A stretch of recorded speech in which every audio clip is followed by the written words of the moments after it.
afternoon, and welcome to our Glendale City Council workshop. This meeting is for council members to review and discuss important issues, projects, and future council meeting agenda items. It's a work-study session only and allows the council to hear input from city staff. No action will be taken at this workshop, and there will not be an opportunity for public comment.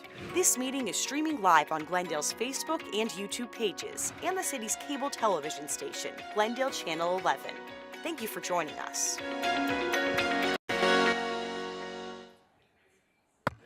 Good morning. Welcome to Glendale City Council Budget Workshop Session.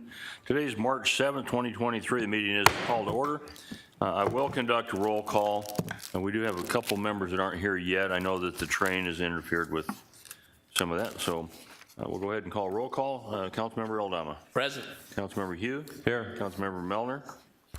Councilmember Tomachon. Here. Councilmember Turner. Present. Vice Mayor. Councilmember Melner. Present. Okay. All right. And the chairman is present. With that, Ms. Barr, if you'll go ahead and introduce item 1. He only needs a report at 9 a.m. Fiscal year 23-24 budget workshop.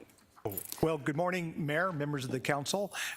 We kick off an important phase of our budget development process today with our CIP discussion. Just as a reminder, in prior years, we had broken our CIP down between general fund and our enterprise funds. Council last year indicated they felt it would be more beneficial to see everything holistically on the same day. So today we are going to be covering all of the CIP for both the immediate budget year, for the 5-year, and also for 10-year. So with that, we're going to turn it over to Levi Gibson, our Director of Budget and Finance. Thank you, Mr. Phelps. Good morning, Mayor and Council. Today, we are kicking off our fiscal year 2024 through 2033 capital improvement plan. As our agenda indicates today, we will be following up on items from our February 14th, 2023 workshop. We'll also give an ARPA update. We'll transition into our capital improvement plan overview, our capital improvement plan projects, and then we'll ask for council feedback and questions. As stated, this is the second of 5 planned workshops related to the upcoming budget year. The remaining workshops will be held on April 4th and 6th and will be our all-day fiscal year 24 operating budget department presentations.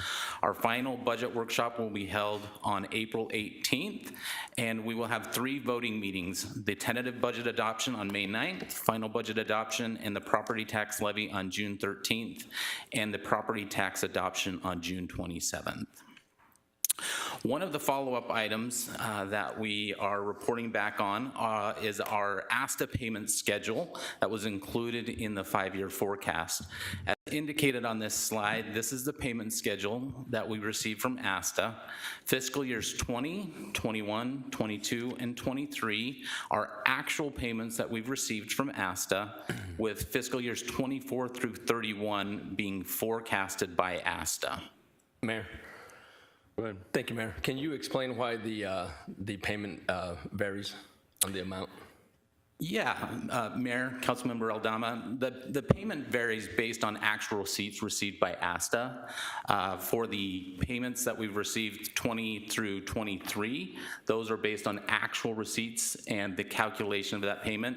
The payments that they forecast we will receive from 24 through 31 are based on how they anticipate revenues will come in and then their payment schedule priorities. So if you'll notice in 27, between 26 and 27, there's a big increase in that estimated payment. That's because they have something that falls off in 26 and more money is available to pay us. Excellent, thank you. Thank you, Mayor. Thank you, Mayor. As it ends fiscal year 31, so that it was my understanding, and I know I've had this conversation with Mr. Phelps, as it was approved, the funding source expires in 2030? Okay. So we get 2 payments every year. The final payment will be in fiscal year 31. But the actual initiative expires in 2030? Correct. Okay, thank you. So additionally, follow-up item is we were asked to present a budget to actual comparison for city sales tax for fiscal year '22. This schedule represents all revenues or all sales tax revenues across all funds. As you can see, we budgeted in fiscal year '22 $190 million, and we actually received $243 million.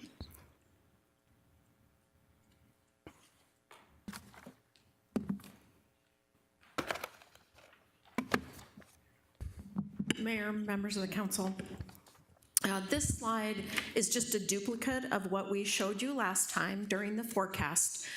This shows city sales tax revenue, again, across all of the funds, and for the first 6 months of 2020, here of fiscal 2023. The reason we're showing that is to kind of transition to the next slide. So we were asked as part of the follow-up to break down these categories. So these totals are included in the totals on the previous slide. You don't add them to what was on the previous slide. They're included in those totals. That's why I put the other slide there so you can see. So we were asked to break down and give you information about how much is residential rental, so you can see that trend. In fiscal '22, it was $10.7 million. And so far this year, for the residential part of the rental category, it's about $6.1 million. The commercial rental, again, was about $10.8 million in fiscal '22, and we've collected about $5.8 so far, or in the first 6 months of this year. Food for home consumption is part of the retail category. Again, we wouldn't add this to the retail category. It's already included in that number, but we were asked to give you the number and break it out, so it has been around $17 million, and this year it's trending at, for the first 6 months, at $9.8 million. Mayor? Go ahead. Thank you, Mayor. So for fiscal year '22 and anything before that, but just concentrate on fiscal '22, the 17.3 million, that was divided by the last breakout, which is 1.9 for general fund, 0.1% for public safety, and 0.5% for transportation. Is that correct? That follows? That has not changed? Mayor, members of the council, that's correct. Okay, thank you so much. And then the last category we were asked to break out is what people call the Wayfair sales, but that's basically online sales. Again, that's included in the number for retail sales, and it was always included in the number for retail sales. So where you see fiscal year 18, 19, and 20 saying not applicable, we just weren't tracking it then. It doesn't mean it wasn't in the retail sales number, because a lot of the bigger retail online retailers were remitting to the city. We just didn't track it.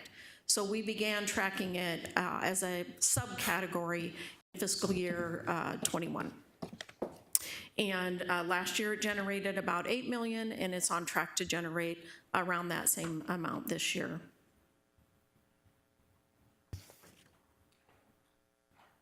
Another item we were asked to follow up on is retail sales over 5,000. We were asked if other cities have that. There are 28 cities who have a similar code. However, different cities have different dollar amounts. So for some, it's retail sales over 5,000, some have it over 2,500, some have it over 10,000. So the amount varies. Again, this is for a sale of a single item. So it doesn't mean if you purchase multiple items over 5,000, you get this lower rate. It's if you purchase a single item over that dollar amount. The top 24 taxpayers in that category are mostly auto dealers, and as I mentioned last time, we can't separate them out because it would tend to give away confidential information, but we can tell you it's all kinds of autos. So that could be regular autos, trucks, buses, RVs, motorcycles, anything that you would look at that would be an auto dealer that would be selling items over $5,000 as a single item. And then there are a couple other businesses in there that sell high-end things like jewelry and things like that that have some sales of items over $5,000. Mayor. Go ahead. Thank you. Vicki, just so everybody knows what you confirmed for me yesterday on the sales tax on automobiles, it does include used vehicles, generally provided it's through a licensed dealership or something like that. Not private party sales don't typically get reported, but if it's off of a used lot or somebody that deals in them, a number of them, then we do get a sales tax on that sale, right? Mayor, Councilmember Turner, that's correct. If it comes through an auto dealer or a non-casual sale, then it's charged the sales tax. Again, it's based on the price of the auto, but we don't capture that if it's between two private parties. Right. There are some rules for that. Even private parties that do more than 3 transactions a year or more than a certain dollar amount are supposed to remit, but mostly those are not captured because they're kind of one-offs. Right, thank you. Okay, the next item that we were asked to provide is the sales tax rates of other cities around the valley. I will tell you, on your printed slide, there was a typo. Glendale should be 2.9, yours says 2.7, apologize for that. However, on this slide, we've got it corrected now. So this is where we lie, kind of you can see all of the other rates around the valley. I'm going to turn it back over to Mr. Gibson unless you have any other questions about those items. So we were also asked on February 14th if the city is able to recoup street scalloping costs from developers when development goes into an improved area. The short answer is yes, we do have this ability. To our knowledge, we have not done this in the city of Glendale previously, but Streets is working with the city's attorney's office to perform an analysis of the viability of implementing a process. So additionally, we wanted to give an update on ARPA. But before I get into the ARPA update, I wanted to introduce Mr. Jose Echeverria Vega, who's our newly hired grants program manager with the city. Stand up, Jose. So Jose started with us about 3 weeks ago, and one of his primary roles will be helping us with the administration of ARPA. So I thought it'd be important for him to be here and for you to be able to meet him. So this chart represents the total dollar amount of ARPA received by the city and allocated by the Treasury reporting categories. Public health, negative economic impacts, public health with negative economic impacts, infrastructure, and administrative. The city has received a total of $59,516,610, and to date we've spent approximately $13.2 million with a remaining balance of $46.3 million in each one of those categories. This next slide represents our actual expenditures to date on the program. Under public health, we've expended just about $1.9 million. That has included vaccination clinics and incentives, additional custodial services, and continuity of operations projects. With relation to negative economic impacts, we've expended just approximately $4.5 million. That includes payments to CBR, Camelback Ranch, and the arena. It also includes a number of park projects where we've replaced playground equipment throughout the city. Additionally, we have public health negative economic impacts, and that includes the retention pay that all city employees received. Additionally, it paid for COVID leave when that was an eligible item through the federal government, paid for temp pay for recreation staff, and this includes our lifeguards during summer swim season. It also is paid for referral and hiring bonuses, primarily in public safety, to help attract and retain those hard-to-fill positions, and we spent just under $7 million. To date, we have not spent anything on infrastructure or administrative expenses.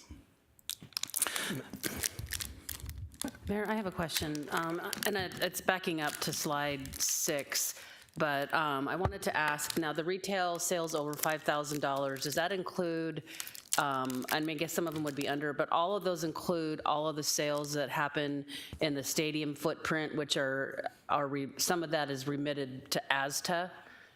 I think all of it maybe is remitted to ASTA. Mayor, Councilmember Tomalchov, it does include that number, what is generated by sales at the stadium and other kinds of sales and that type of thing, any that occur inside the Glendale city limits.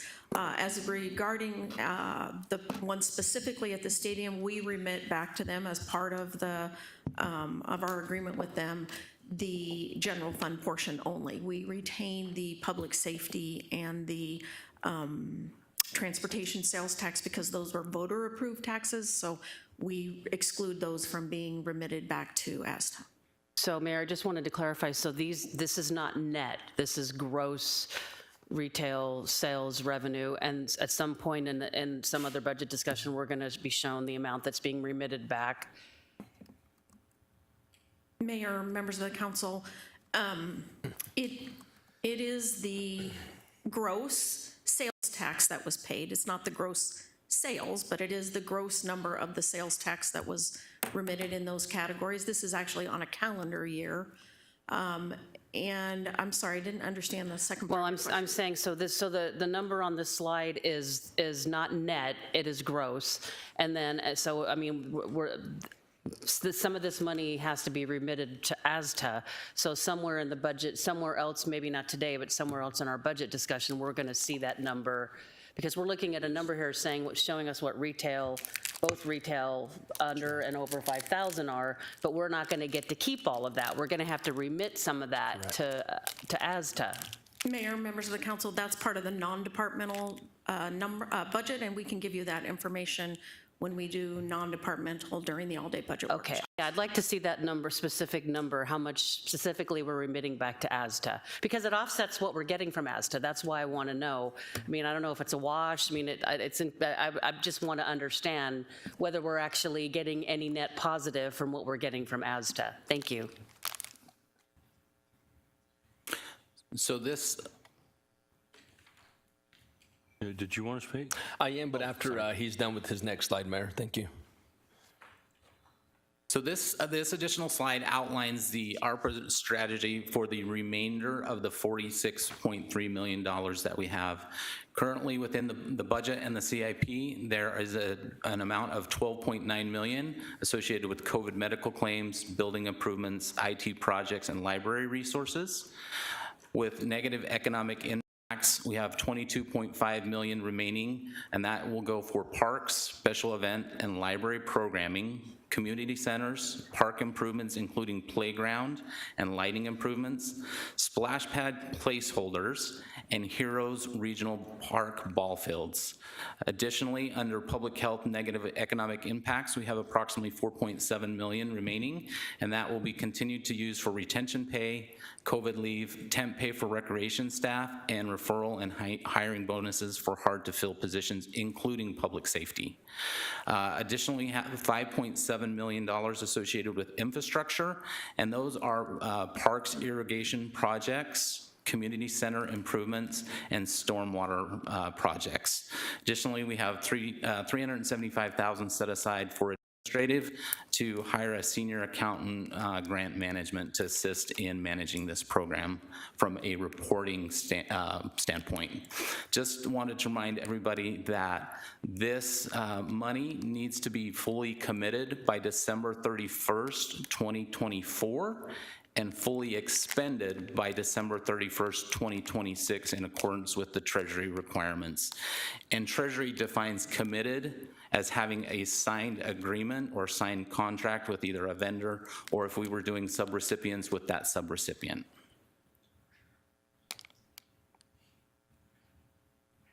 With that, I can turn over the remainder of the presentation to Ms. Amy Lindsay.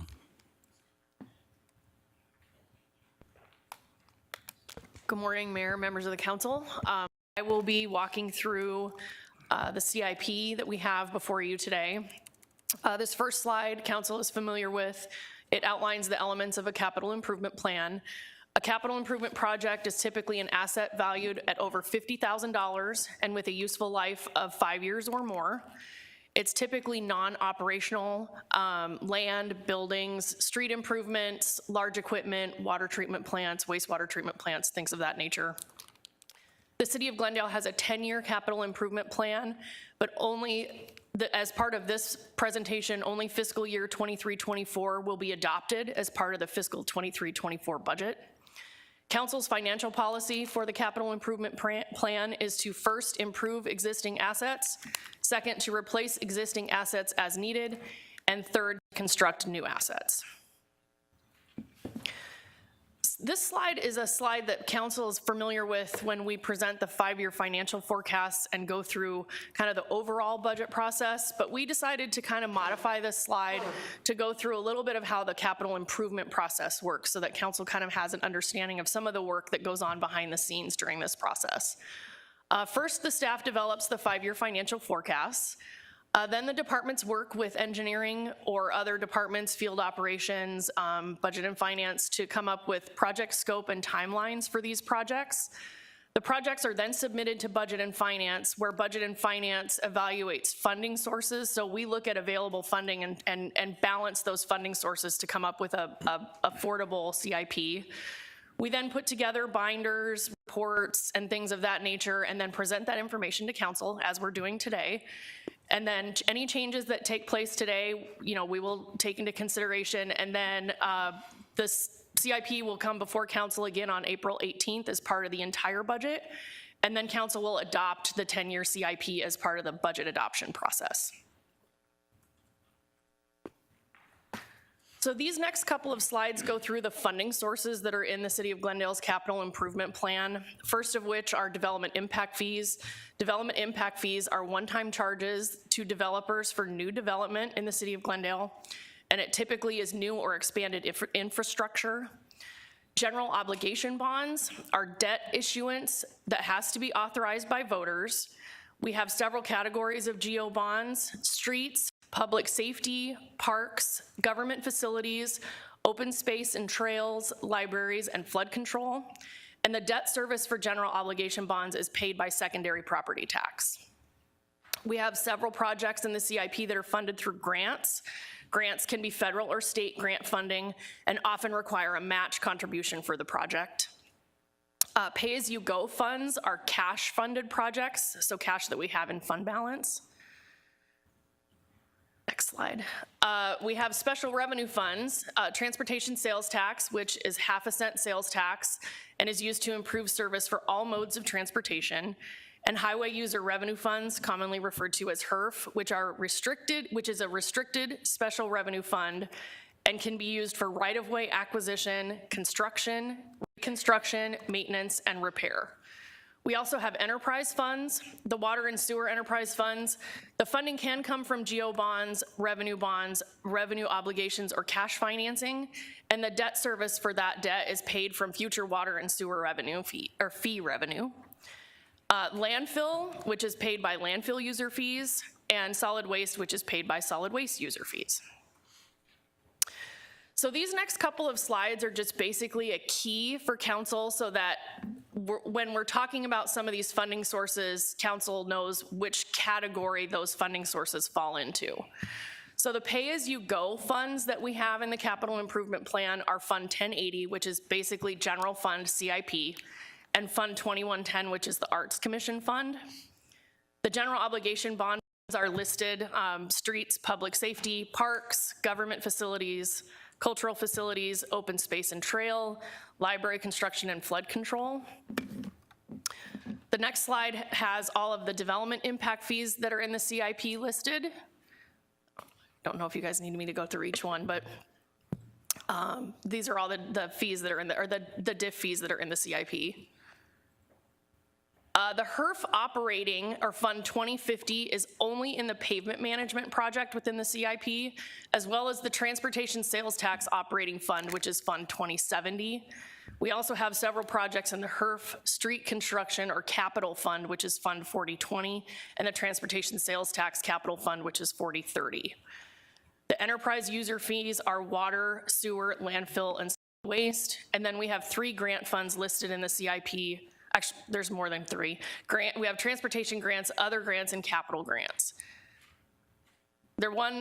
Can you go back one slide, Levi? There's one fund missing from the grant list that I just mentioned. Fund 4610 is ARPA, and you guys will see several projects that are in ARPA in the CIP. So at this time, I'll take a minute to kind of go through what you guys have in your binders in front of you. The first page in your binder is the table of contents. You then have a tab for the entire draft CIP by project type. The second is a tab for the entire draft CIP by funding source. There's a tab for each project type in the CIP, beginning with airport and concluding with water.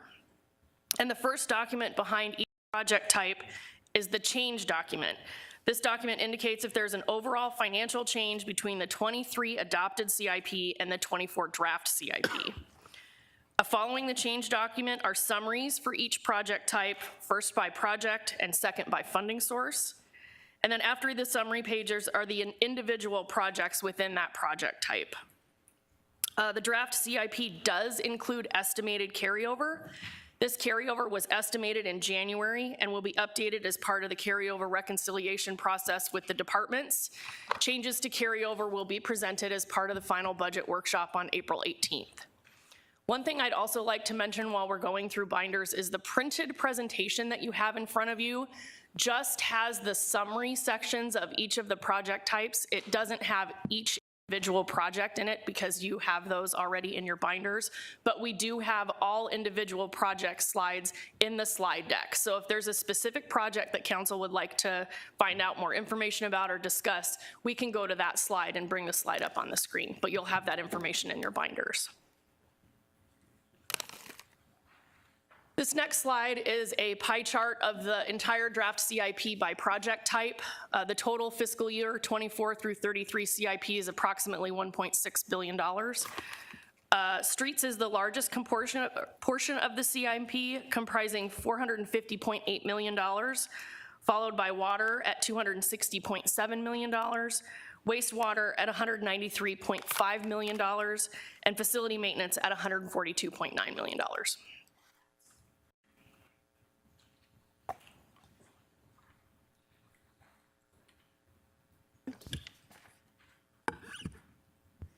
Oh, I apologize. Public safety is 142.9. Yeah, sorry about that. So the next slide is the same information as the previous slide, just broken down by funding source. The largest funding source is the enterprise funds at $517.8 million, followed by bond funds at $371.9 million, special revenue funds at $299.9 million, and development impact fees at $93 million. Pay-as-you-go, which is general fund capital, and the arts program is $180.5 million, and grants comprise $98.3 million of the CIP. This next slide is the fiscal 23-24 draft capital improvement plan, so just the first year of the CIP. The total for fiscal year 23-24 is $249.3 million. This does include carryover. Carryover in the fiscal year 23-24 CIP equals approximately $146.9 million, and $202.4 million is new funding for new projects. Streets is the most significant project type in the upcoming CIP with $86.8 million. Followed by facility maintenance at 72.6, water at 44.7, and wastewater at 37.9. And with that, we're gonna start getting into each project type. Does council have any questions before we continue to move on? Okay. So the first program we're gonna go through is the airport. The airport is 84% funded by grant funds and 16% by transportation sales tax. Some of the projects include South Apron reconstruction, Southwest Apron expansion, runway rehabilitation, air traffic control tower study, an airport master plan, and airport security fencing.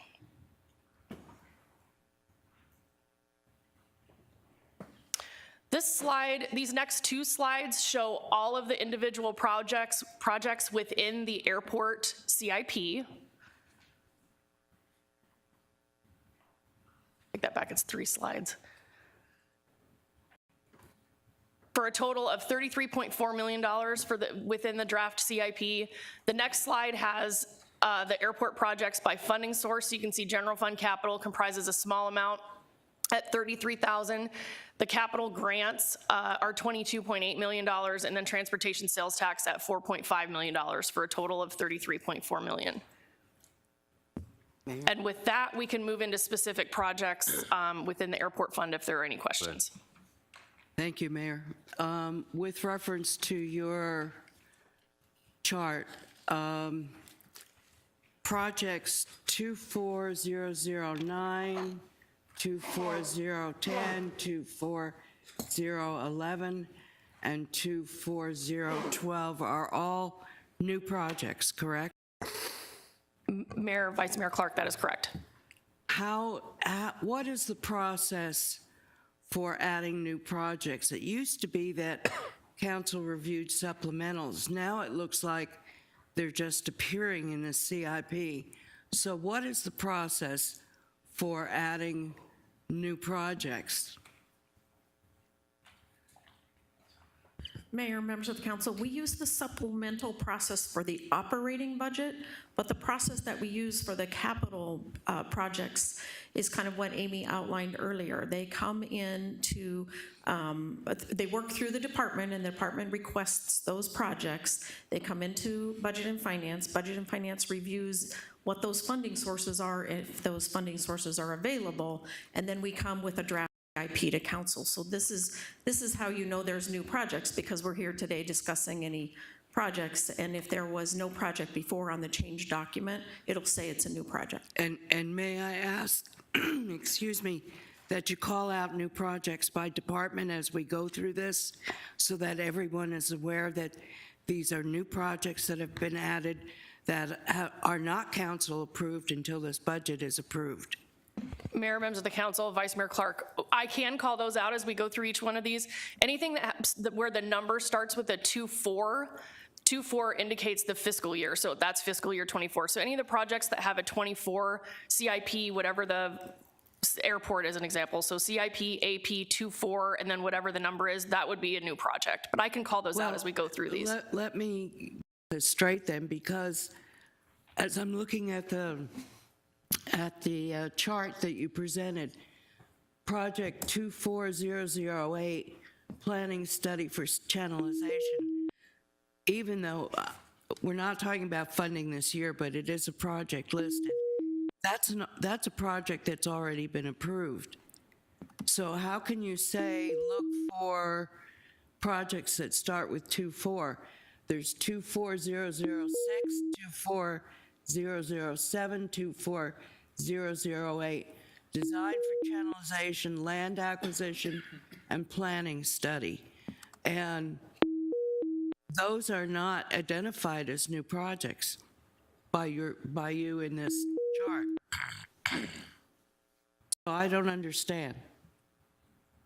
Mayor, members of the council, Vice Mayor Clark, in the airport program, project number 24006, 24007, 24008, 24009, and 24010, 24011, and 24012 are all new projects that were requested by the Transportation Department for fiscal year 24. Okay.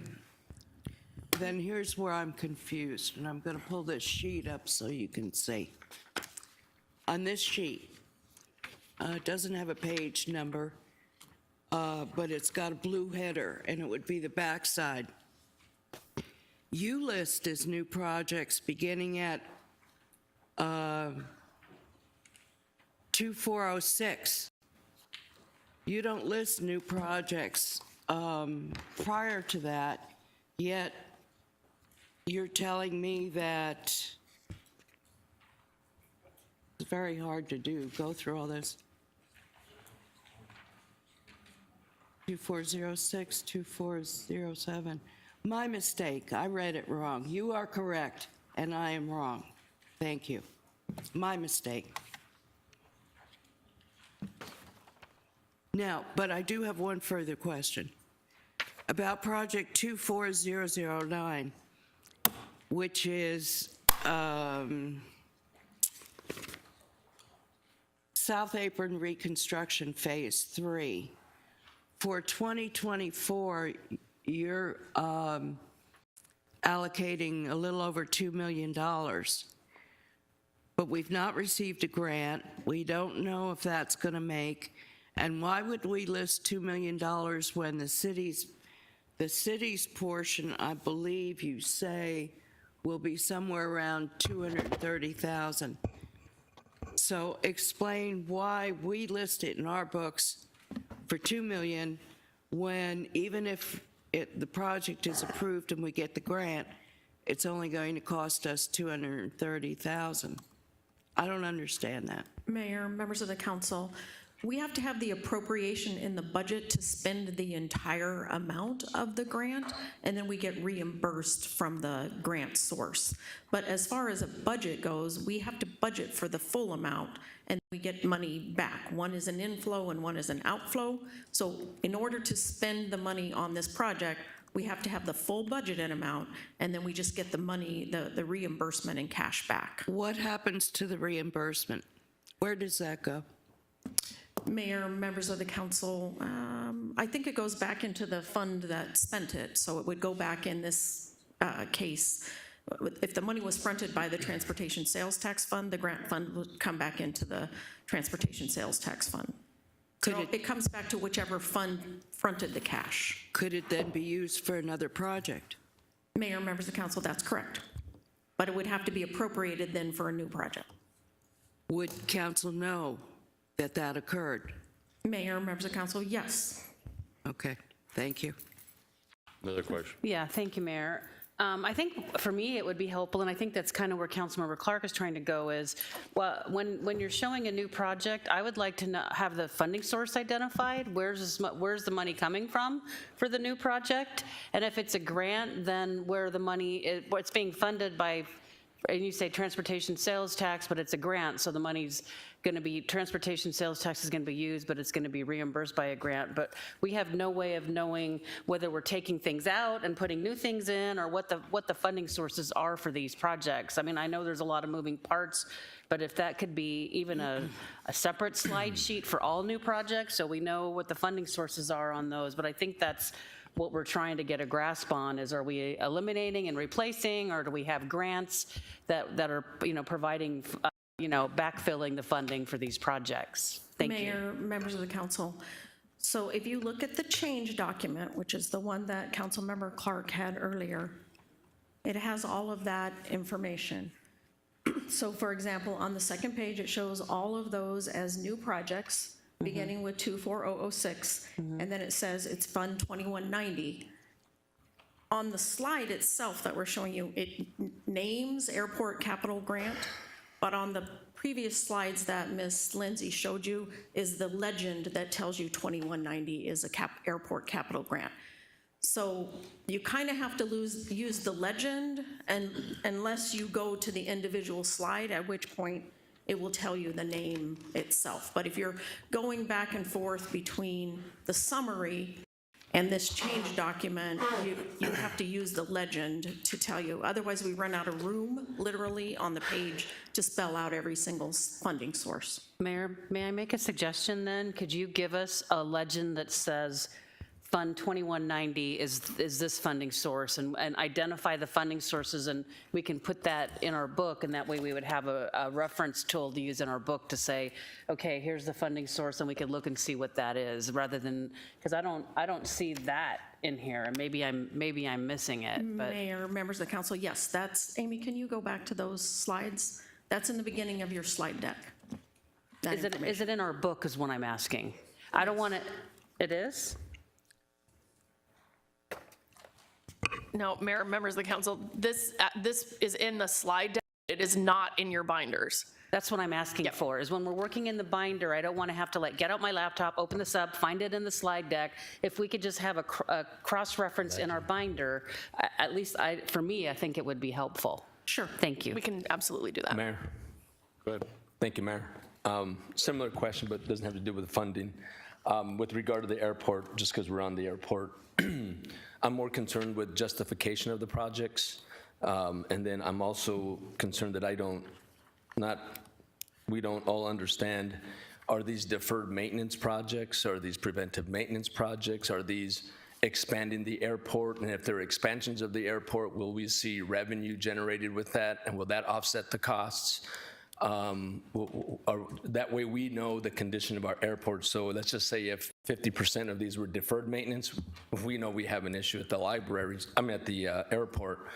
So is there there's an explanation of the change, but there's nothing here that explains the type of project. So where do we see that? Am I missing it somewhere? Thank you, Mayor. Mayor, members of the council. So one, we have staff here today. Remember, these are recommendations that our team is bringing forward. Nothing in here is in stone, so we can make changes, additions, subtractions from here. So what I would say, Councilmember Aldama, is with our staff, if you'd like them to come up and to identify a project, walk you through the justification for it, that's why they're here today, and we certainly have ample time to be able to answer those questions. Thank you, Mayor. Mayor, if I may, I would like that briefly. We'll be here all night, but citizens need to understand, and we need to understand, by knowing the justification, we know the condition of our airport. This just happens to be the airport. If you were to come back and say they're all deferred, I think we need to know that. So I would like to, unless the entire council disagrees, but there should be some type of brief, quick justification. I think we did that before a couple years ago. Thank you, Mayor. I just asked Councilmember Hugh, he's been around here a lot longer than I have, and I don't know, Project 2407 and 24008 are for Channel IZ and Channel IZAT. I have no idea what that Gonna explain it. is. I've never heard that word before. So Mayor and the council members, this is Shahid Abbas. The way the airport CIP works, this is a 5-year ASIP we call, which is done in conjunction with FAA and ADOT. So 3 agencies get together and they define what project in next 5 years we have to do it, and that goes into airport ASIP. The FAA will not give us the formal grant till the time we go back, advertise the project, we get the bid backs, and then they give us the appropriation based upon the final bid price. But whatever we have in 5-year, ASIP is almost guaranteed money from FAA because it's 3 parties work together and they identify the project. So that's why the grant is not secured, because this will be only before the construction takes place once we get all the grant papers back from FAA. All the projects which we have in the airport capital, all of them are the deferred maintenance, because those are reconstruct projects. Whenever you hear the word construction, that implies the reconstruction project, except one, which is Southwest Apron, where we have an open dirt land. We want to build a new apron so we can expand the airport facilities. And we have worked with both FAA and ADOT, and they have agreed to include that project in their five-year ASIP, so they're going to fund that project once we get to that stage. I think those will be in 26, 27, and 28. Those projects will come. Mayor. Thank you, Mayor. I just want to make sure I heard correctly. You said most of the projects that are here in front of us, regardless of the year that they're being proposed, are mostly or all deferred maintenance? Yes. Mayor and the council member, most of those projects are deferred maintenance. There are some equipment upgrade which also categorized as a deferred maintenance. For example, ATC is and except one project, which is expansion project, which is a Southwest Apron project, where we have a dirt land we want to convert into apron so we can expand the capacity of the airport. So what I would say is, this is why I was asking for the justification, because I would have not known 2 things. I wouldn't have not known that the FFA? So FAA needs to approve some of these projects. 1, I wouldn't have known that. 2, I wouldn't have known that these were all deferred maintenance. So when I hear that it's mostly deferred maintenance, what caused us to defer these projects backwards, now we're bringing them into a CIP project. So that tells me that there's some breakdown of the airport over the years, which is understandable, but what caused us to defer all those projects? Mayor and the council member, I would say our airport is in really very good condition. The FAA is very proactive in giving us the grant money. So this is not the only airport which FAA has. There are many airports there, and they have to distribute the funds amongst all the airports in the area. But our existing condition of the payment of our airport is not bad. It's fair condition, but by the time we get to 26, 27, 8, almost all of our payment, runways, taxiways, aprons, those will mostly be new payments. So by 27, 28, we almost have an airport which is close to a brand new airport payment. So the FAA has been really very good in working with us and recognizing our need and giving us the requisite funding which we need to do this work, because there's a continuous maintenance which we have to do that. After it's just like a life cycle of any other arterial reconstruction. Mayor, if I may just, and then it sounds like city manager wants to chime in. Thank you so much. I'm not questioning your knowledge, but after I'm hearing you now, it sounds like a lot of these may be preventive maintenance that you guys have already thought about that need to be in the out years, because by the time we get there, they'll be broken down. So it sounds like it's a mix of both. I could be incorrect, but I defer over to the mayor for city manager's comments. And I'm sure Shahid will say the same thing. I think where the word deferred is probably not the most accurate word. It's anticipating deterioration of the asset. What we don't want to do is have potholes and then fix their aprons. So it's really more anticipatory, knowing that it is over time. If it wasn't dealt with, it would have a, it would have a degradation to it. Thank you both for the clarification. Thank you, Mayor. And Mayor and Council member, we have a separate project in the airport, which is like our PMP payment management program, which deals with the ongoing payment management issues on the airport. Thank you, Mayor. Following up on Councilmember Aldama's request to have a little more information about the nature of the project, I don't know if this will help or not, but under our financial policy, as we discussed on slide 14, our priorities are to improve the existing assets first, then to replace existing assets as needed, and thirdly, to construct new assets. So perhaps we could just have a code in the chart that designates whether it's an I, an R, or a C, or a combination of a couple or something like that. So when we're looking at a project, we can quickly tell, is this an expansion to what we already provide, or are we repairing or replacing what we already do? Just an idea. Thank you, Mayor. I'm not sure my question was answered, what channel IZ means. That was what the question was when Mr. Habas came up here. I just want to know what that is. Mayor and council, I think probably because of the length of the word, it's channelization. And so I think that's the project that you're probably referring to.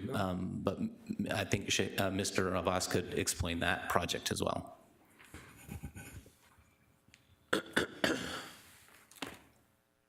Mayor and the council member, so we need to acquire some, re-channelize the river so we can expand the security zone of the airport. So the project is basically in 4 phases. The first phase is the environmental studies, then the preliminary design, then the land acquisition, and then the construction. So that's what channelization means. I think the word has been abbreviated. It's not been fully shown on the paper you have in front of you. All right, thank you. That makes sense. Mayor, if I could. My first question is, have we approved the updated airport master plan? Has that been approved by the council? Mayor and the council member, our airport master plan is in the CIP in front of you. I think we are going to do in this 5-year through the grant funding about $1 million from FAA. FAA has agreed to fund the program. So that's in the works, as part of the CIP. Okay, and then one last question, Mayor.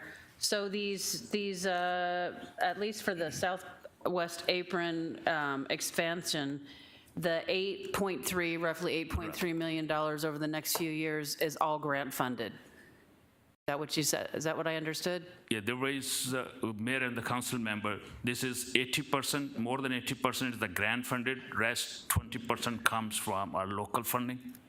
So which is about $400,000 to $600,000 from the local match, which is the sale tax, rest is all grant funded. Okay, and then I guess just want to clarify, so the airport has a master plan. I know other master plans are brought to us and we look at the master plan and we say, you know, we're fine with that. I know we have an airport or aviation advisory commission. I think they've been working on, in conjunction with staff on an airport master plan. So I just didn't know if we were at some point going to have a look at, in general. I think it would be helpful because we might recognize some of this if we'd seen the airport master plan. I thought we did. So mayor and the council member, we have not started the airport master plan. This will start 2 years' time when the funding will become available to us. What we are working now is the airport design standards and the airport rate studies and the East Side Development Plan, which is underway.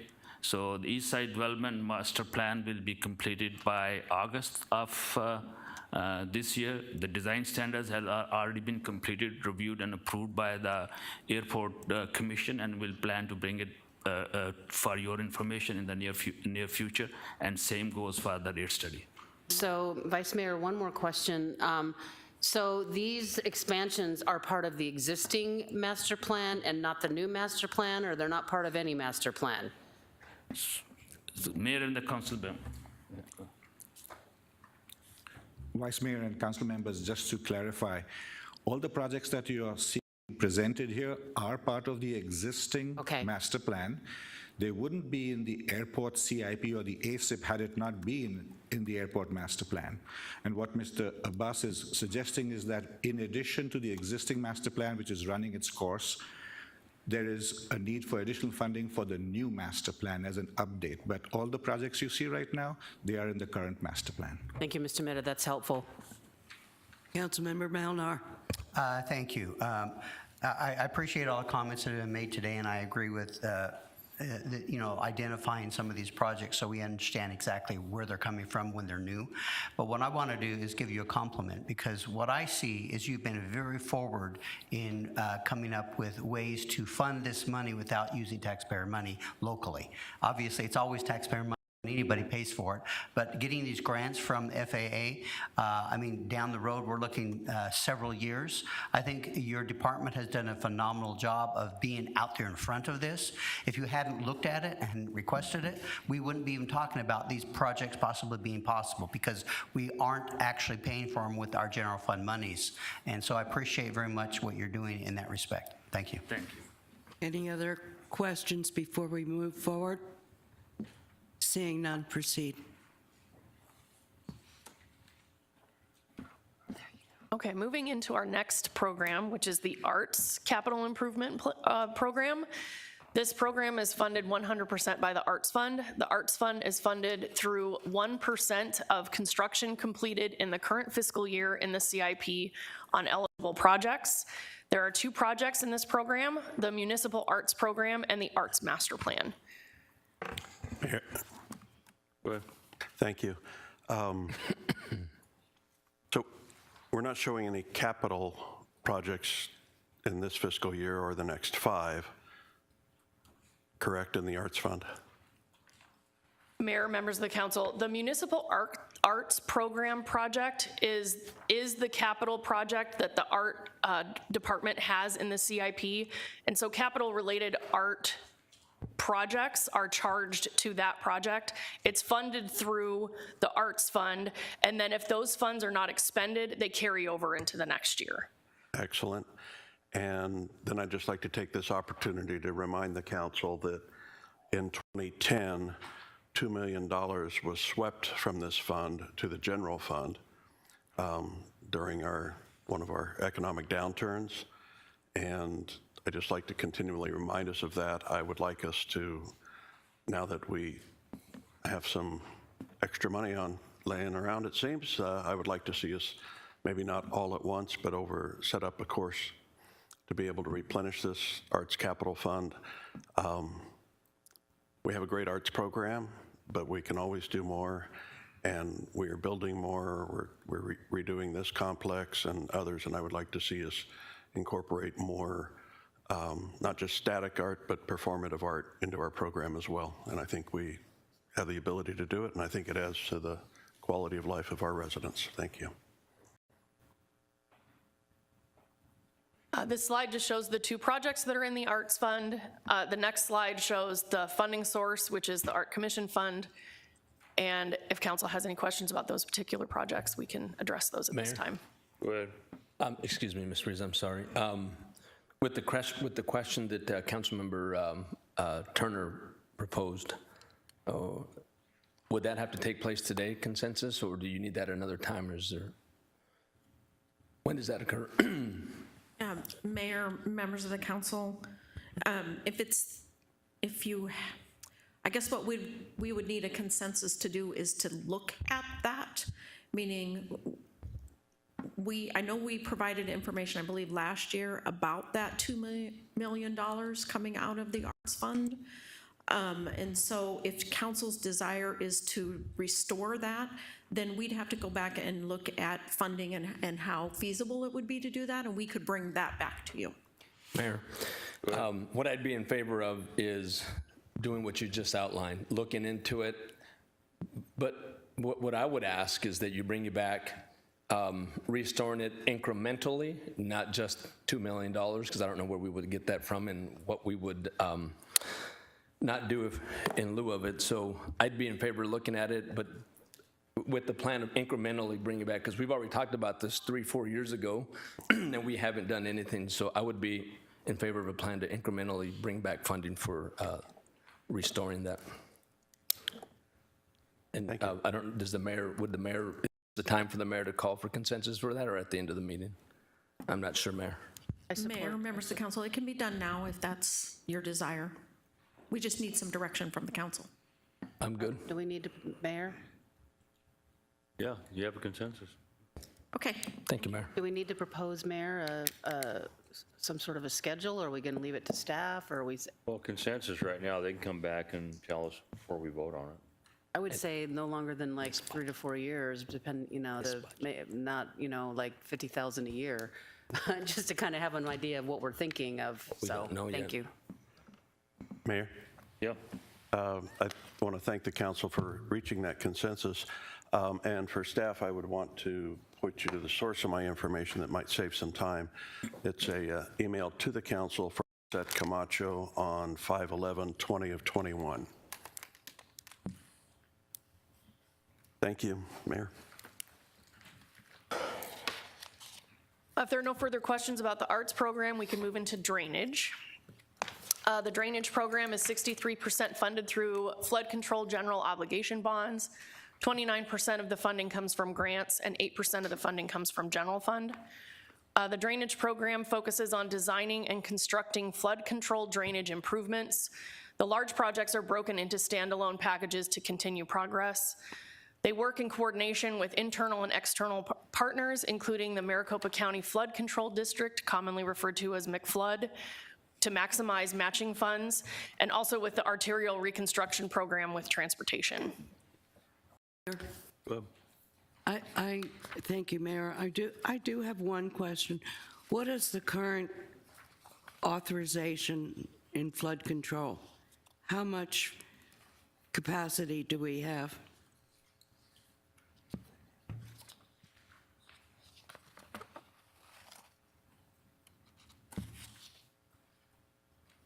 Sorry, I have to take my glasses off to read.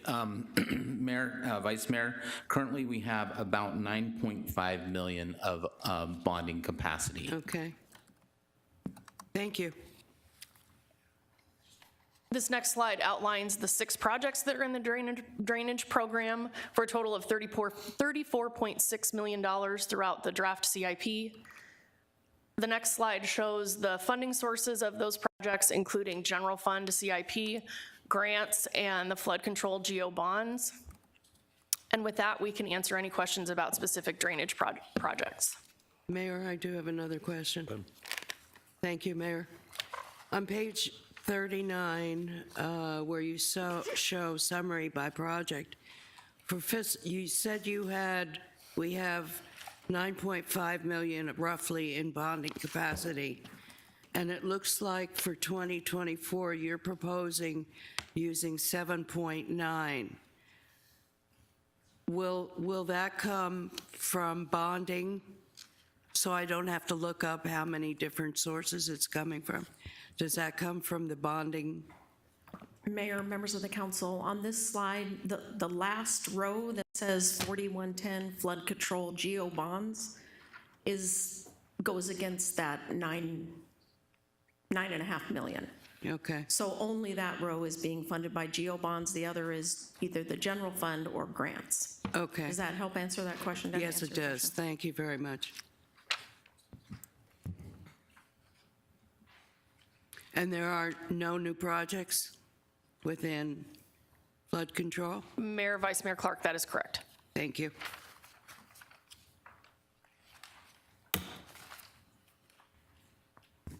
With that, we'll move into the facility maintenance program.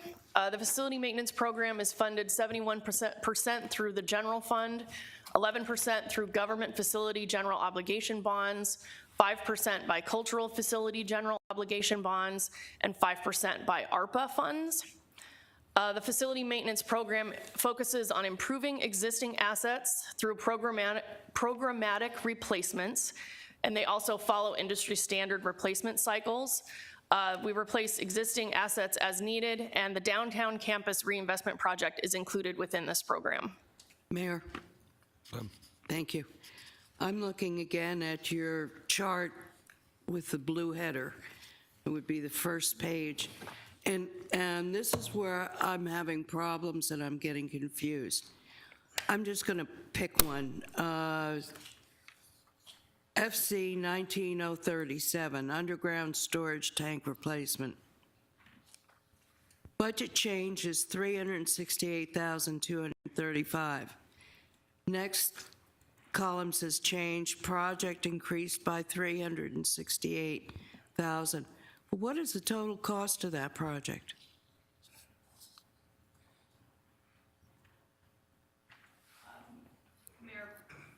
Mayor, members of the council, Councilmember Clark, that project is the second project down on the slide that's up currently. The total cost of that project is about just over $1 million. All right, where would we find the total, so I know where to look, the total cost of any particular project? So within the facility maintenance program, the blue line, slides, the blue column total, grand total? On the change document is broken down by funding source. If you go to page 52 in your binder, behind the facility maintenance tab, that has the description of the underground storage tank replacement project. $665,000 of that project is budgeted in the current year and is probably going to be carried over into fiscal year 24. And then the new funding is the $368 for the total of just over $1 million. Mayor, Councilmember Clark, if I could, I believe you were referring to the blue column on the summary by project. Yeah. So yes, on that particular, so like on page 47, that project is listed and the total is in blue, $1,033,235. So in each case, okay, if you want the project by project total, you look at the set of documents that say summary by project. And if you want the funding source total, you look at the next set that has them by funding source, and that also gives you the total but by funding source. I would respectfully ask next time that on this summary page with the blue headers, that you add a column that says total cost of the project. Because now you've got me flipping between all different pages to find out what the total cost, then this page to see budget change. So the page that has budget change, you've probably got enough room because the project name doesn't take up that whole column to stick in a little itty bitty column that says total cost of project or something like that and list that on this page. I think that would be very helpful. Thank you. Go ahead. Thank you, Mayor. On the somewhere in here, it shows, and I saw it in the book, performance-based contracts. It shows $12,123,383 in performance-based contracts.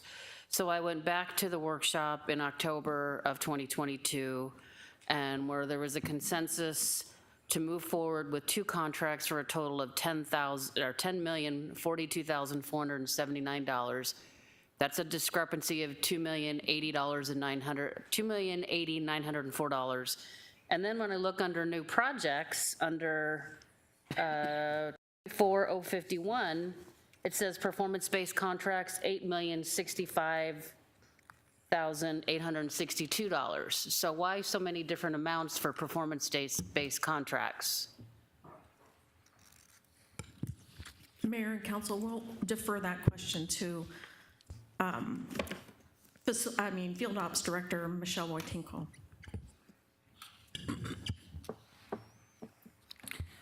Good afternoon, Mayor and Council. Councilmember Tomashoff, related to performance-based contracts, I was just trying to pull it up here. For some reason, my laptop's not responding. So when we presented to you in December, we came back with a dollar amount that was estimated at that time. Since then, we've updated this number with budget and finance, and we owe to council a workshop presentation on the changes to that. And what that presentation is going to show as well, our costs have gone up, our payback has also gone up, and so we're actually looking at a better payback on our projects now, but we do owe to council a workshop presentation on the performance-based contracts. Okay, Mayor, I'm a little confused because I did send an email asking about this, and it said it's a planning tool, not a budget authorization. I thought the CIP basically, I mean, if we approve this is part of the budget. Designed to provide estimates for future capital projects. That didn't say anything, and this was from March 1st, about the increased cost for the performance-based contracts.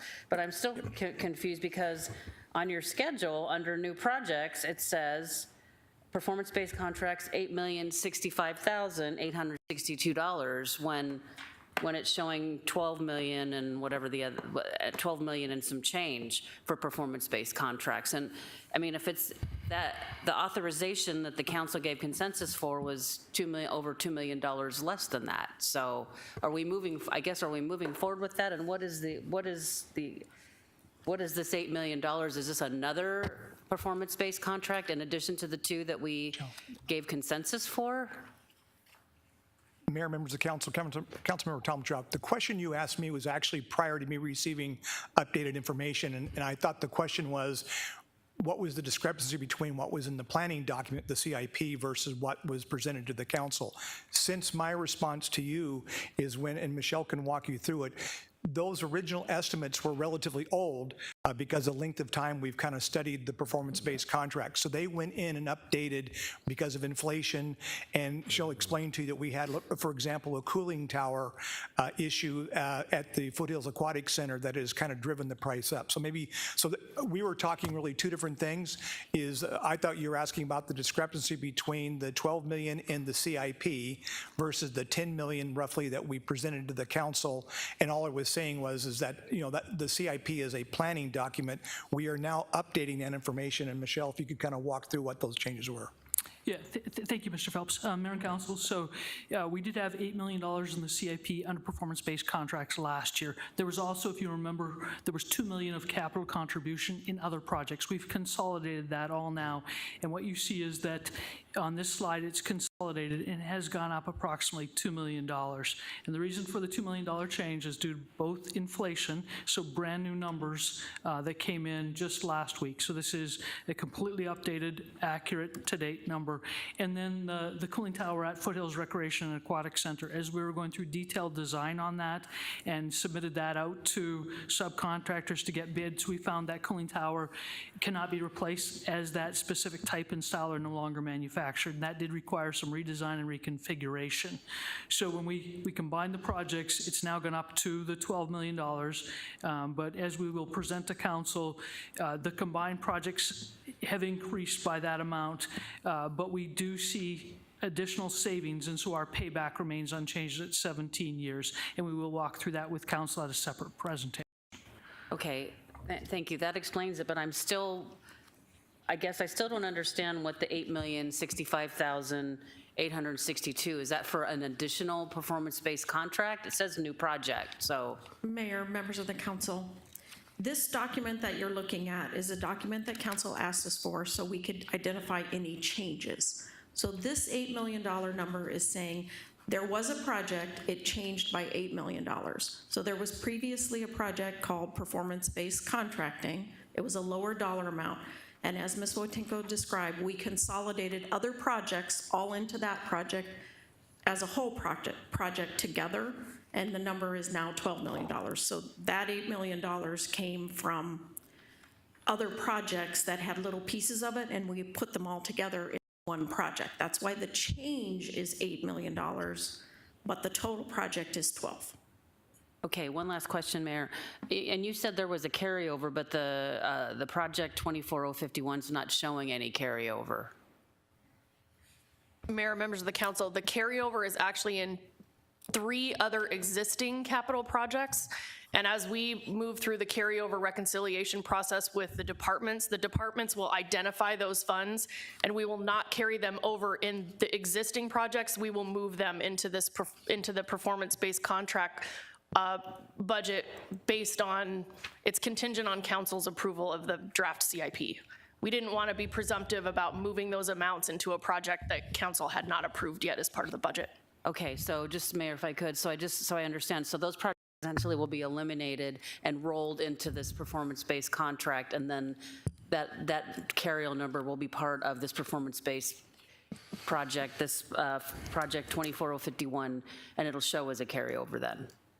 Mayor, members of the council, Councilmember Tomchoff, that's correct. Okay, sorry, this is just really confusing because there's a lot of different numbers and there's several moving pieces, and we're not privy to those meetings and discussions. So when I see it, I'm like, I don't understand why there's 3 different numbers for this. So thank you. Thank you, Mayor. Question with regard to the performance-based contract. I'm not sure if it came before the remodel that we're doing here, but should we expect to see a reduction in that cost for that performance contract? Because performance contracting is built into the remodel of City Hall and everything else around here. So I would imagine that the architect has a mechanical engineer that is providing guidance on the equipment, your VFDs, your cooling towers, which in turn will be efficient because they're modernized equipment. Would we still need performance-based contracting, and or is it already built in the remodel? Mayor, council members, Councilmember Aldama, just to clarify, are you specifically speaking about downtown campus? Yes, ma'am. Thank you. Thank you. Well, that is not part of the performance-based contract because we knew that was happening separately. And yes, Mr. Frank, who oversees facilities, is very in tune with the designers to make sure that anything we do in this project we will see benefits from. And I'd look forward to sharing that with you as we get further into the design. Right now, we're still very much conceptual schematics, and once we get into the design of those things, we will see improvements here at City Hall. We will see energy savings, we'll see water savings, and we'll be able to share that once we actually get into the design on that project. Mayor, if I may, so what I'm hearing is you guys anticipated, so the 12 million has nothing to do with performance-based contracting in our remodel of the downtown project. Mayor and council members, Councilmember Aldama, that's correct. This is specific to those projects we have shared with council, specifically related to this contract, yes. Good foresight. Thank you. Mayor? Go ahead. I have a follow-up. Project fund number 4060, government facilities. There's a couple of big numbers in fiscal year 24 and 25, 10,168,247, and in 25, 11,972,074. Can you identify what's proposed under those government facilities projects? They're a lot larger numbers than in any of the other years.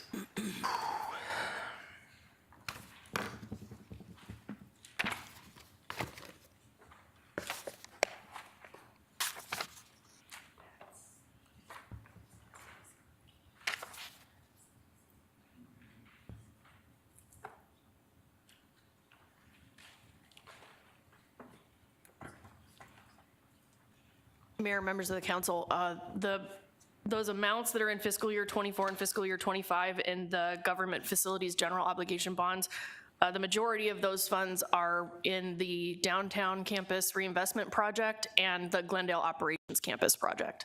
Okay, very good.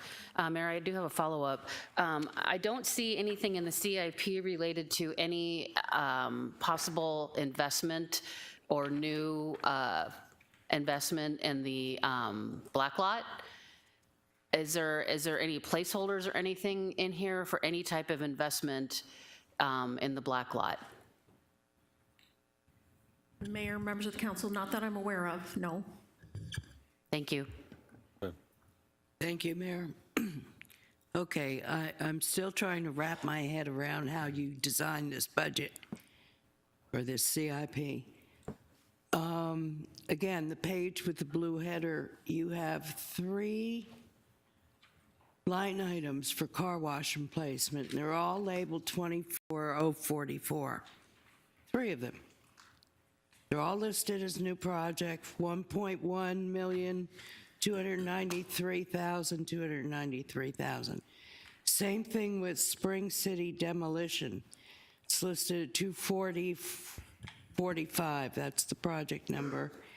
And again, you've got 3 separate amounts. Yet when I go to the detail page for these projects, there aren't 3 detail pages, there's only 1. So why would you list it 3 times on the summary page and only once on project detail? I don't understand your reasoning on how you did this.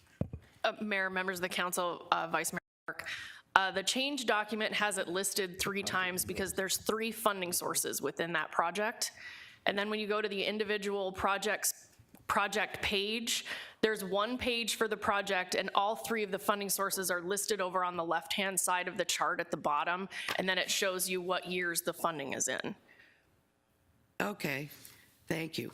Again, I understand your logic now, but I was having a lot of difficulty going through this. Thank you.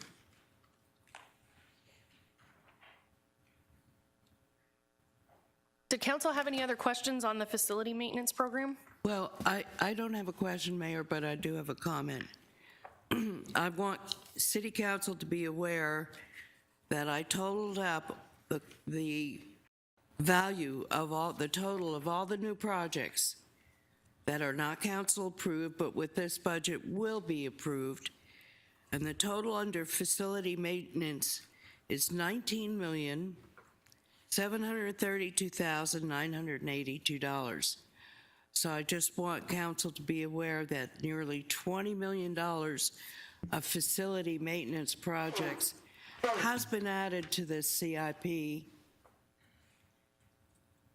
without really any discussion except for the performance contracts when we did have workshops on that. So I just want everyone to be aware that we're approving nearly 20 million. Thank you.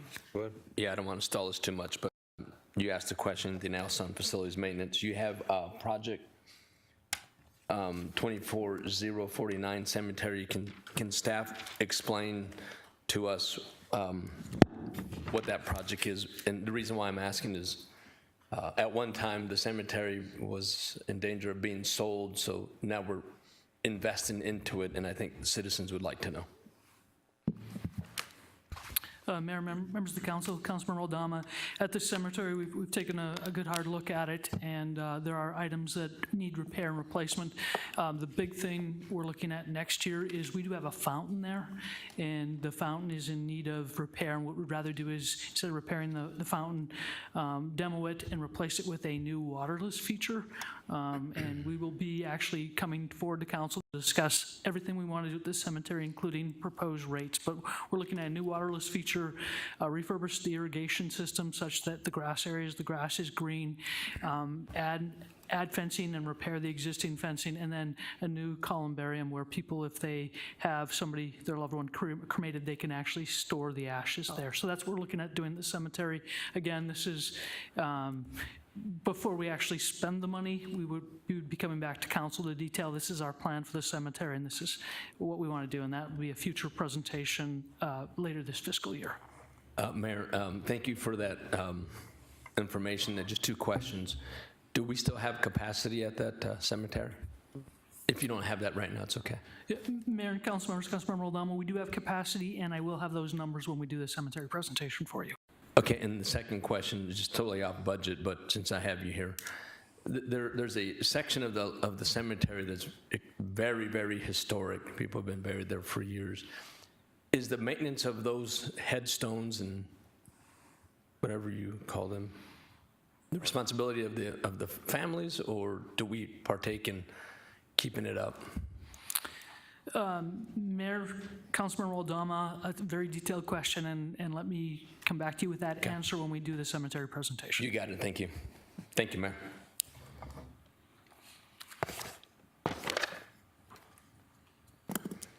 With that, we'll move into the landfill program. The landfill is funded through user fee revenues at the landfill. It's focused on programmed vehicle replacements and follows industry standard replacement cycles. Also has the North Cell landfill project, which includes the North Cell phased construction, the North Cell liner installation, the landfill gas extraction system, and stormwater controls. These next two slides are all of the projects that are within the landfill program for a total of $38.9 million, just short of $40 million over the 10-year CIP. The next slide shows the funding sources of those projects, which is exclusively the Landfill Enterprise Fund, again, for just shy of $40 million, or $39 million. And with that, we can answer any questions about specific projects within the landfill program. Mayor. Well, I've got a question, and it has nothing to do with what's on the page other than the number of the page. You were showing page 118, and mine shows page 44. I don't know how we did that, but it makes it a little confusing. Mayor, members of the council, the printed version that you have does not have all of the individual project slides in it, so the page numbering is slightly different than the one that we have. Okay. All right, go ahead. I just want to confirm that there are no new projects listed in this group, correct? Mayor, members of the council, Councilmember Clark, that is correct. Thank you.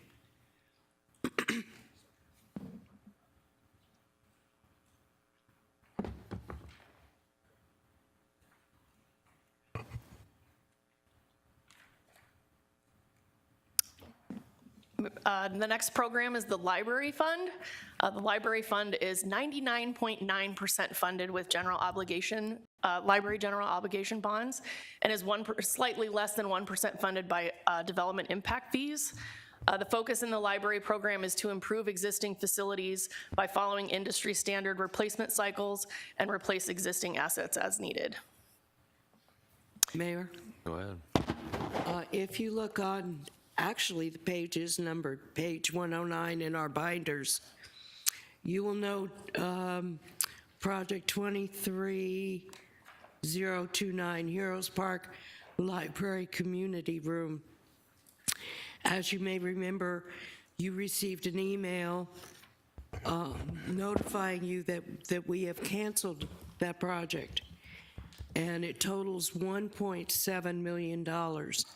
I'm asking for council consensus to reprogram that $1.7 million for the design of the Recreation Aquatic Center at Heroes Park, and to change that amount slightly from 1.7 million to 2 million. So I'm asking for consensus for that to occur. Thank you, Mayor. Before we go there, I'd like to ask a question, and I've had some conversations with the city manager, but Valmeteague Library is the aging and the oldest library of the city of Glendale. And there's dollars program, $6.2 million in fiscal year 28, which is way out there. And there's dollars in 24 through 27 for other libraries. We did not include the library in the remodel for the downtown reinvestment project. So my question is why, and why is it so far out? It is aging. There are significant issues with it. It doesn't provide the library services that it potentially could. If we remodeled it, we would need to reinvest in that building. And so I'd like to ask the council to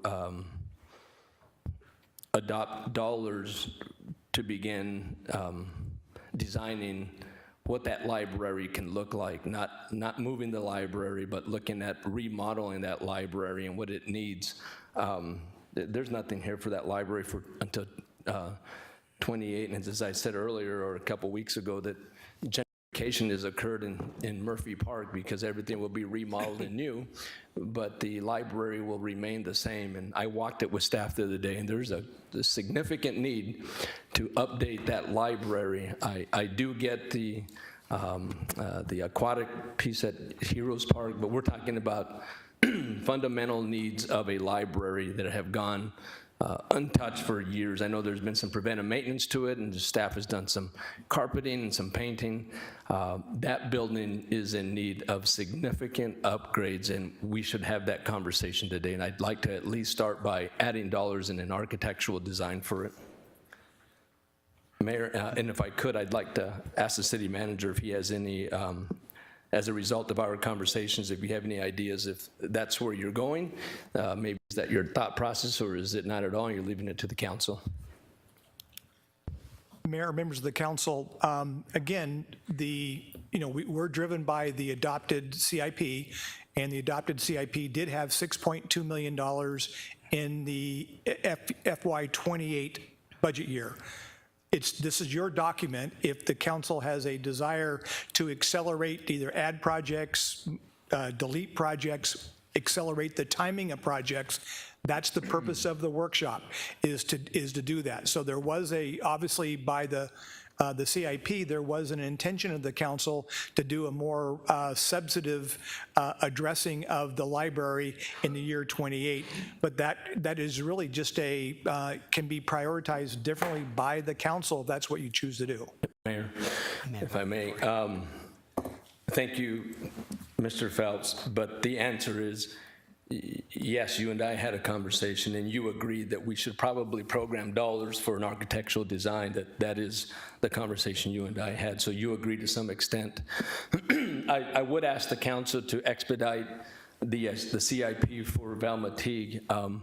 Between now and then, that's quite a bit of time, and I think we should expedite backing up that dollar amount in 28 into sometime in 24, 25, so we can see the improvement. I still don't understand why we didn't program it into the downtown project. It would have been the best time to do it. Logistically, it might have been difficult, but it was the best time. Would anybody support putting dollars into Velma Teague? Thank you, Mayor. All right, before we get things totally confusing, because everybody's got projects, I want to go back to Vice Mayor's question. Is there a willingness, a consensus, to take the money that was already planned for Heroes Park and in turn put it into what? A design for the rec and aquatic center. I have a question, Mayor. A question about that item? Yes. Go ahead.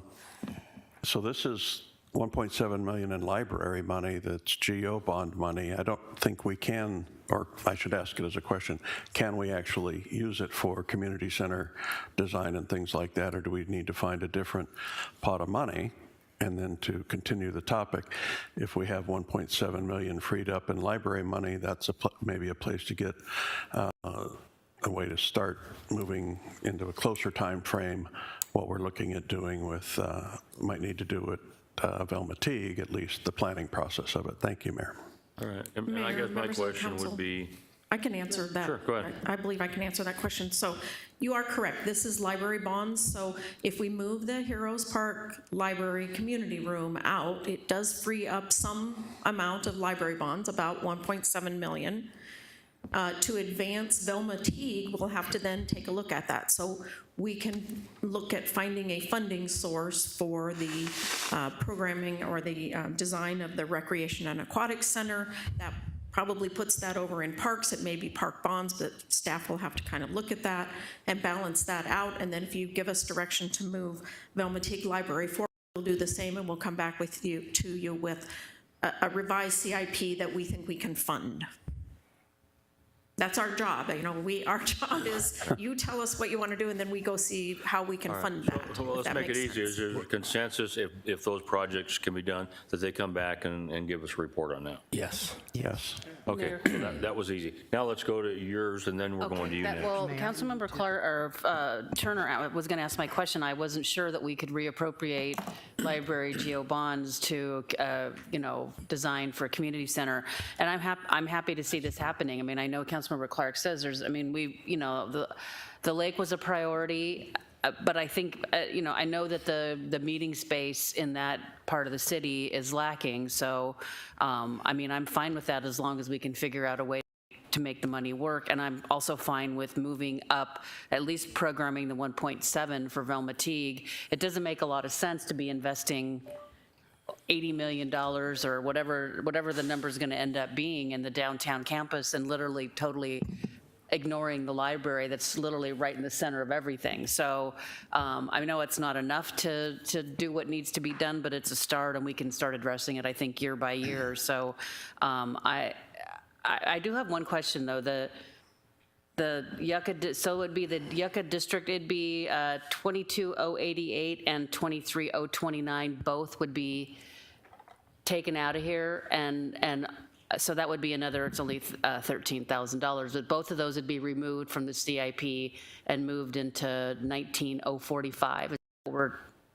Mayor, members of the council, so I just want to make a very quick clarification. We can change the funding source in the CIP. We can't reappropriate bonds if they've already been issued.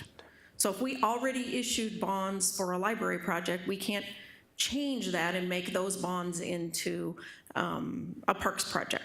So to the extent that that has not been spent, yes, we can take the Yucca study space funding and move it. But if we already issued bonds saying we were going to do that with them, we can't change that. So that's another thing we'll have to go back and look at. I don't know the answer to that today. Okay. But certainly we'll look at all of those things, and we'll, in the case of the Heroes Park Library Community Room, this 1.7, to my understanding, has not been spent.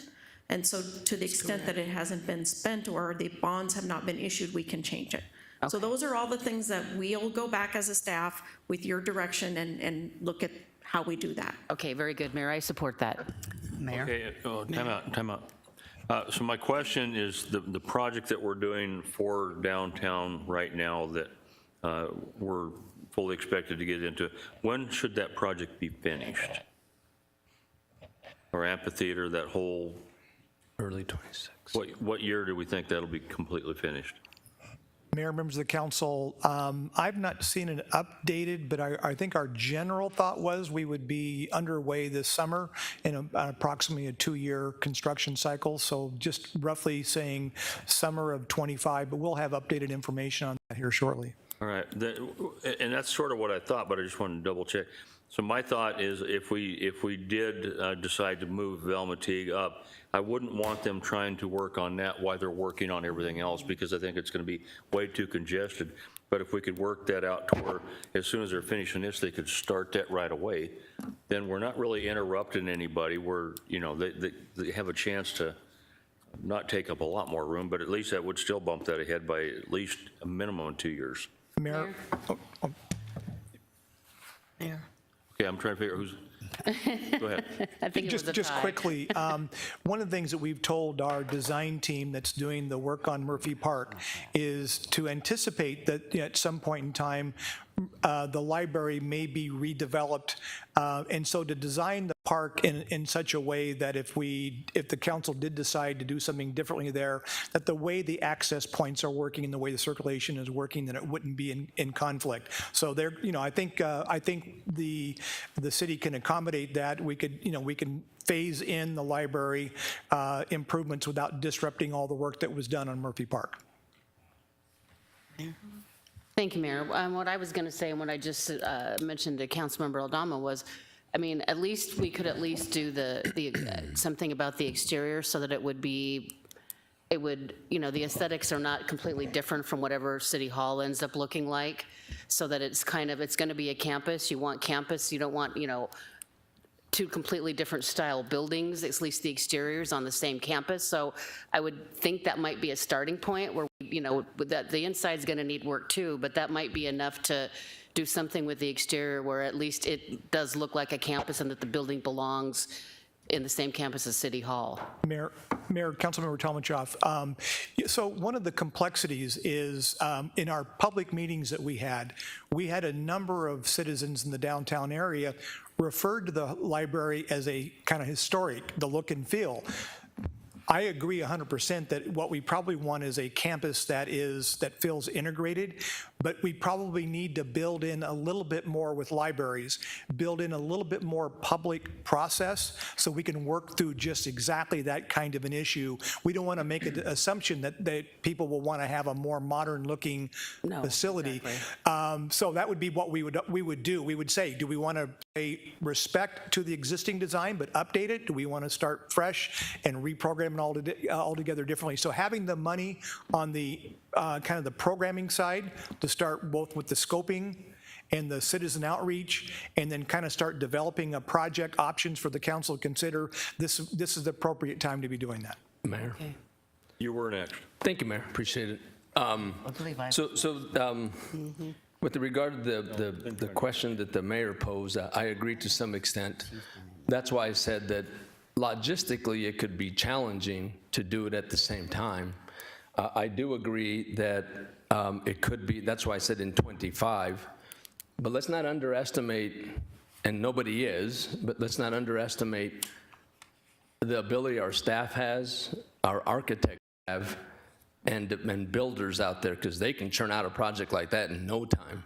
So I'm not sure we need to wait until the project is completed.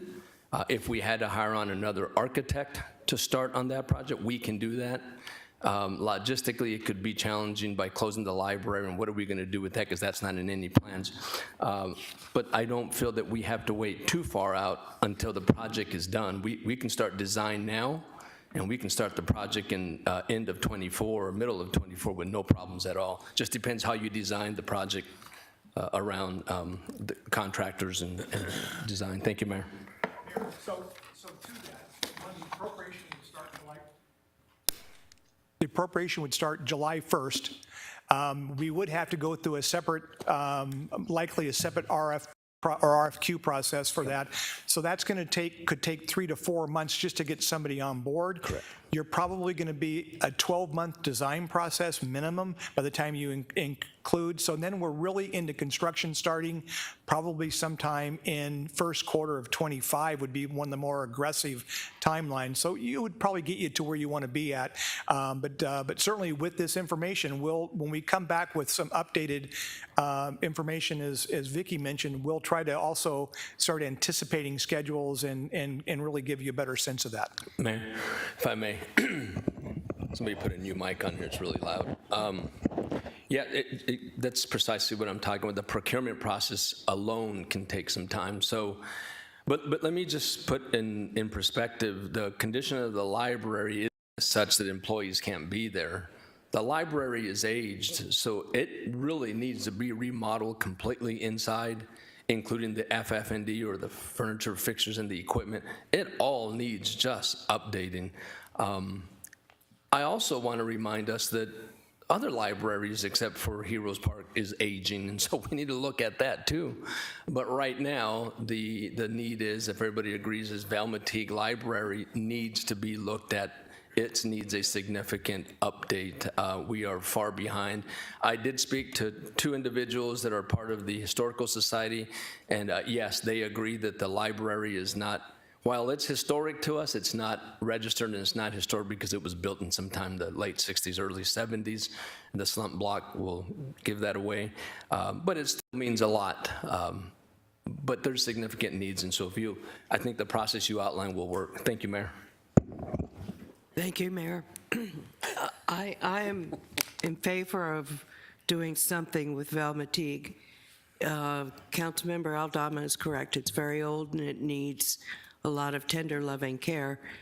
However, I'm nervous about just throwing money at it. I appreciate the comments and value the comments that indicate that there needs to be a study programming, and just as there was a call for citizen participation in the design of the downtown campus, I believe that that needs to occur with the library as well. It's the people's house, and it's citizens who will use it in addition to staff, and they have expectations for what they expect a library, a modern library, to be today. And who knows, it might turn out that rather than keeping Velma Teague where it is, there might be a better opportunity out there, who knows? So I want to be able to look at the full scope of what is possible to modernize our downtown library and make it useful to all generations. Thank you, Mayor. Thank you, Mayor.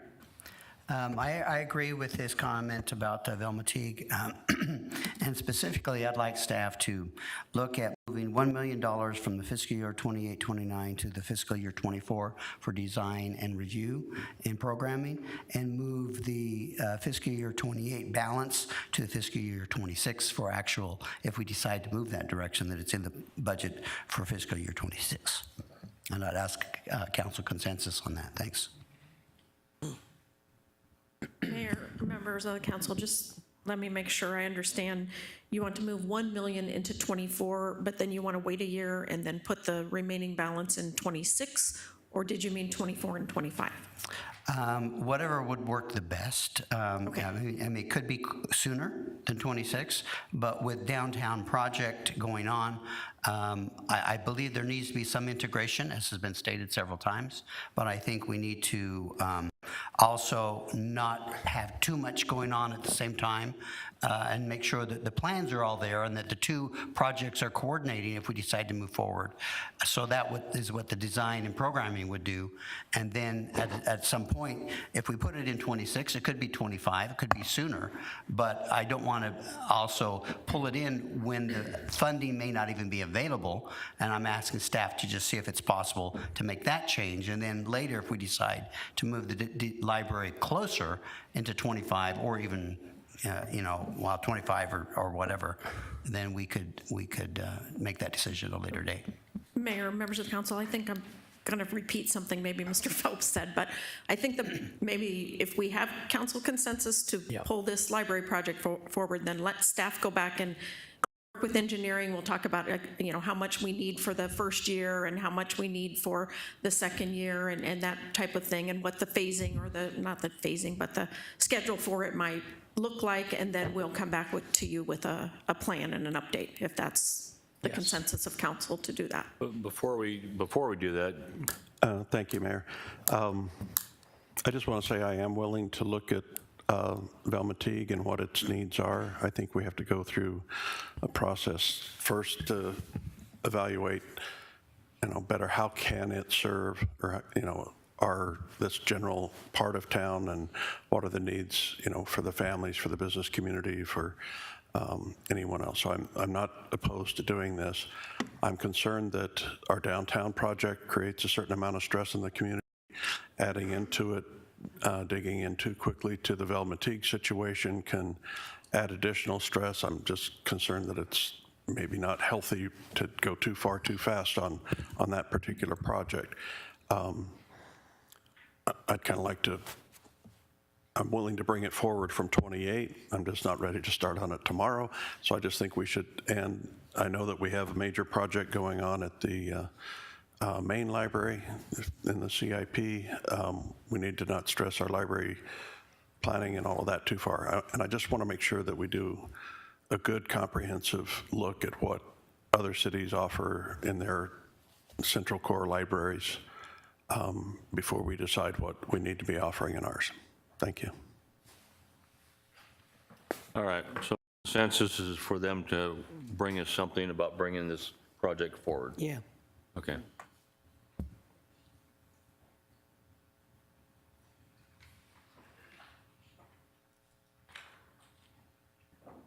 With that, we'll move into the parking lot program. The parking lot program is 100% funded by general fund.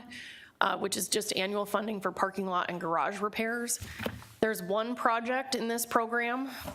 It is not a new project, and there's funding programmed each year for those specific needs. And if there are no questions about the parking lot program, we can move to Mayor. parks. Go ahead. Just one question. No new projects in this department, correct? Mayor, members of the council, Vice Mayor Clark, that is correct. Thank you. The next program we'll go through is the Parks program.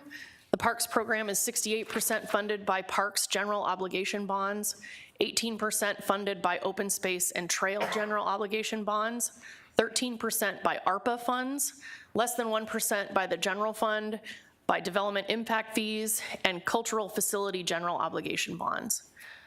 The focus in this program is on improving infrastructure of existing parks and select new improvements, an emphasis on lighting and irrigation upgrades, and replacement of playground equipment. There are several slides that have parks projects, and Vice Mayor Clark, to answer your question about new projects in this program, there are a few.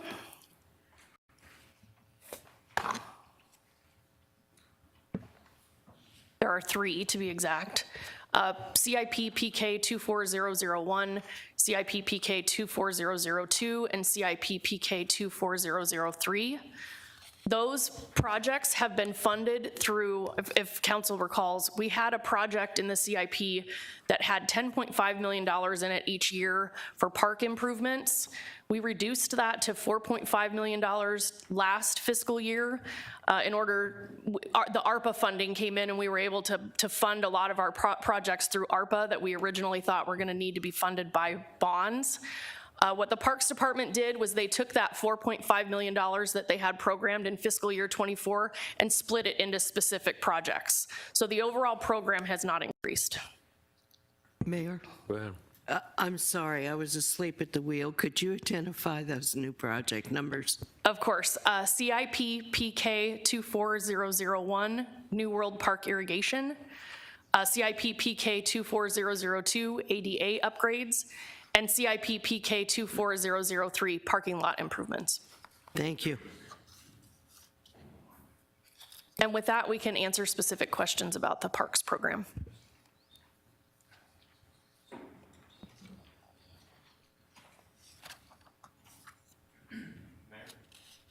Go ahead. Thank you, Mayor. This 19036 Heroes Park Lake, the carryover, the 736, that's being carried over to where, just there in limbo? Mayor, members of the council, Councilmember Aldama, again, the carryover reconciliation process is going to occur later this month. The carryover that's included right now is just it's just the dollar amount that still exists within the project. If the department notifies us that the carryover for the project is not needed, it goes back into fund balance. Okay, so thank you for that, and it's precisely what I thought. So when that project gets closed, I think you have probably an end date when they need to close it. If they don't close it, you're gonna be knocking on the door to close it. Can those dollars go to what Vice Mayor Clark requested earlier? Mayor, members of the council, depends on what you mean by can they go to that. Yep. Because it was general obligation park bonds, they can go to any general obligation park project. So that's part of what we'll look at, is if there's any funding, that's available, if the bonds have already been issued, and how we're going to manage the increase to that particular project. Mayor, if I may, so let me describe what I'm saying. She asked for a certain dollar amount for a certain project. Can these dollars, when they're freed up, be used to offset the dollar amount she needs? Not she needs, but the request. Mayor, members of the council, the answer to that question is it depends. Probably, but we have to go back and look at that. Let's look at that. Thank you.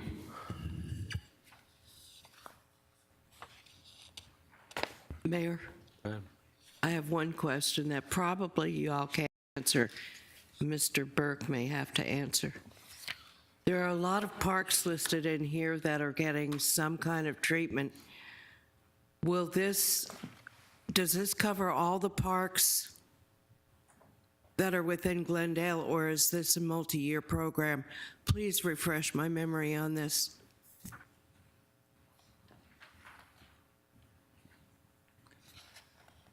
Good morning, Mayor, members of the council, Vice Mayor.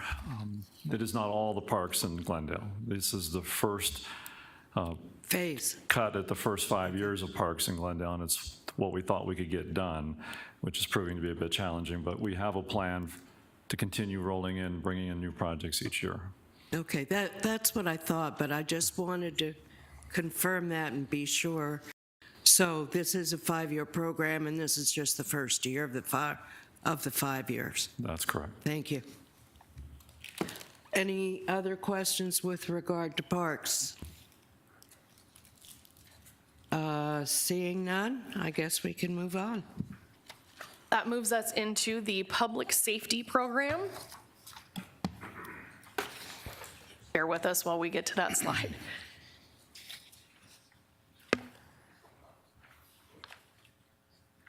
Are there any new projects here?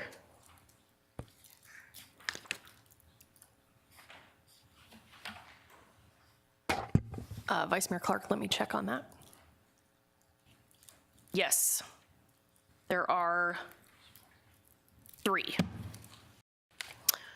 CIP PS 24004 Fire Capital Asset Replacement Program, CIP PS 24005 Grip Stick Fire Hydrant Replacement Program, and CIP PS 24050 Fire Station Airport Area.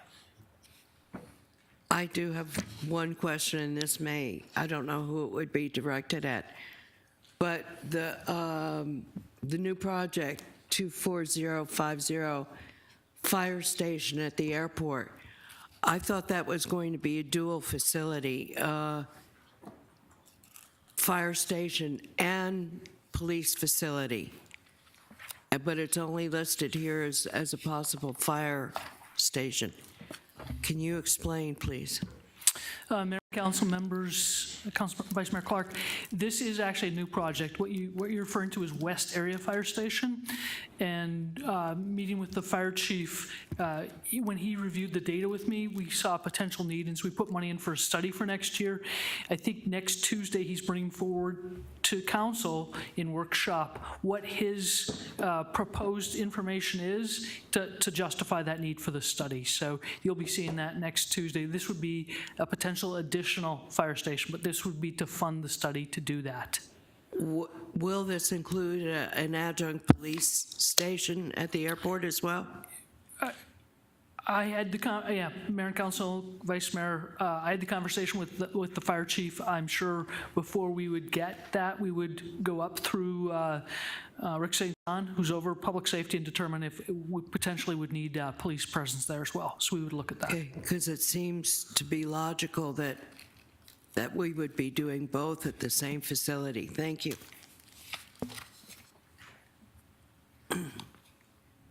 So back to the public safety overview slide. The public safety program is 65% funded through public safety general obligation bonds, 17% through general fund, 14% through fire development impact fees, and 3% through police development impact fees. This program focuses on improving existing facilities through following industry standard replacement cycles and health, safety, and functional improvements, and replacing existing assets as needed. There are several slides that list the projects within the public safety program.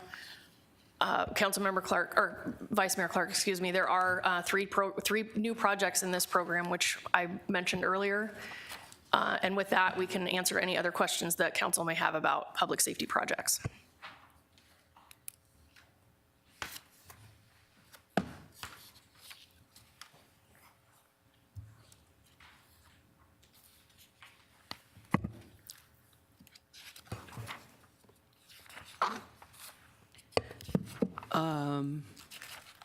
Mayor.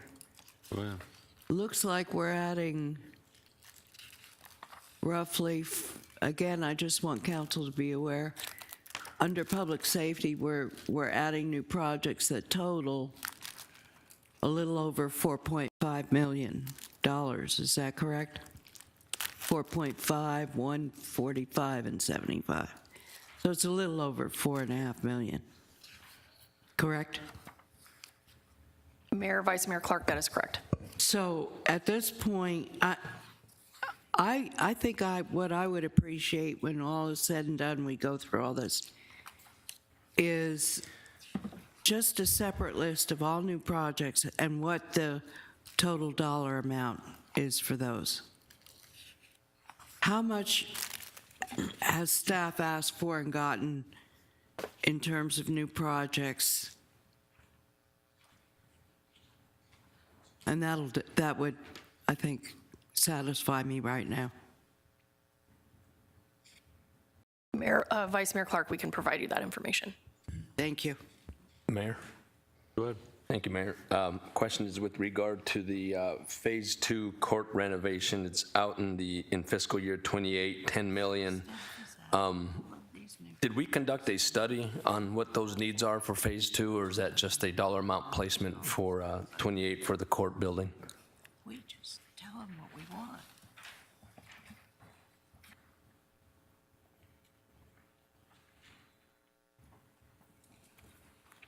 Mayor, council members, Councilmember Aldama, several years ago, I believe the judge and I, Judge DiPiazza and I talked, and the phase 1 is fix it now. It's urgent, and when we're done those, we want to look at what else we might have to do, so it's a placeholder until we finish phase 1 and determine if it may need to be done in future in the court. Mayor, so we're still actively working on Phase 1? Mayor and council members, Councilmember Aldama, that's correct. Okay. I had a conversation with the judge, not recently, but he had some significant needs of that building that would make not only a visual improvement, but would be performance based on employees, provide them a better space. So I guess my question is, I don't know that I got an answer. Do you have a study that maybe a consultant did, or just it sounds like just a conversation between you and the judge, because there's some significant needs in that building. I'm not sure that 28 is the spot that we need it to be. Mayor, council members, Councilmember Aldama, I apologize for that. The first phase of phase 1 was to conduct a programming and a study. What are the needs? What can we get done? And I think they're working still on the design. They finished the design for phase 1. So there are needs. We're just trying to see, once phase 1 is done, operationally, does it work, or what is still needed for phase 2? And so we want to make sure that what we get done for phase 1 determine, does it work for him, and what else has to change. So that's why we pushed it out to 28, to make sure phase 1 is done, and then we can evaluate how it's functioning for him too, and then anything else that may need to be fixed comes into that. So there was a study done, but it was more a high-level architectural programming type study that was done as part of phase 1. When you say they, you mean Judge Piazza or a consultant?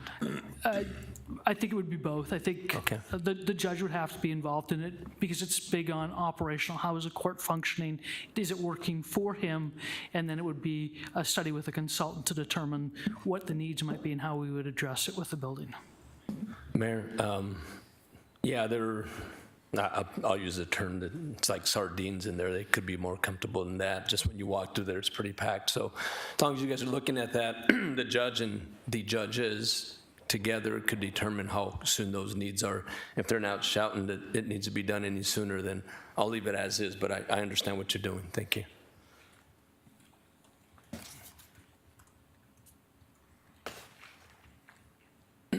Moving on to solid waste. Solid waste is exclusively funded through user fees. It's focused on programmed vehicle replacements following industry standard replacement cycles. There are several projects within the solid waste program. There are no new projects within the solid waste program. And with that, we can answer any specific questions about any of those projects.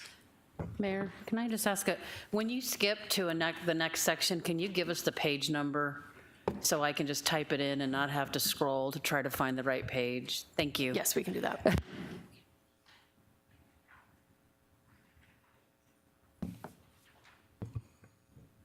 Okay, with that, we'll move into the next program. which is the streets program.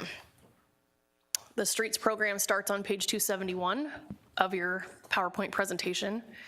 It's funded 55% by transportation sales tax, 19% by general obligation bonds, 14% by HERF, 9% by development impact fees, and 3% by general fund.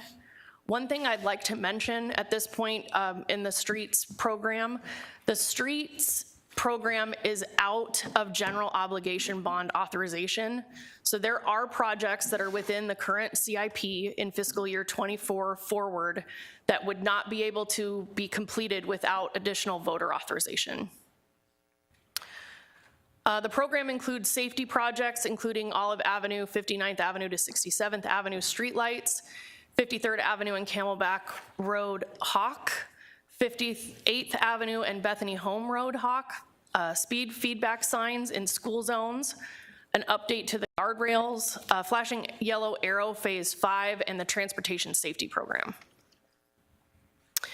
Intersection signalization and improvement projects include 61st Avenue and Olive Avenue, Saraville Avenue and Bethany Home Road, Saraville Avenue and Glendale Avenue, Litchfield Road and Bethany Home Road, Reams Road and Hatcher Road, Saraville Avenue and Olive Avenue, a traffic signal interconnect, and 83rd Avenue and Cardinals Way intersection improvement.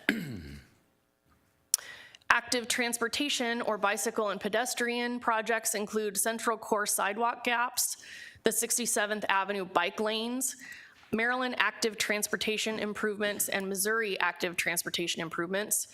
Infill sidewalk, there's a match for roadway safety programs, the Scallop Street program, and the RAISE grant match. The streets program also includes the pavement management program and the arterial reconstruction program. The pavement management program is citywide. 51st Avenue and Olive Avenue to Peoria Avenue is one of the arterial reconstruction projects. The projects are shovel-ready, and also including street reconstruction at 83rd Avenue from Glendale Avenue to Northern Avenue.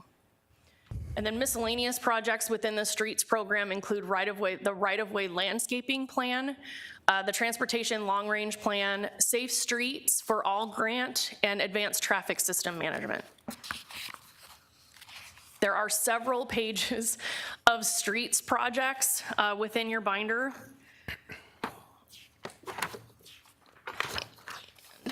There are new projects.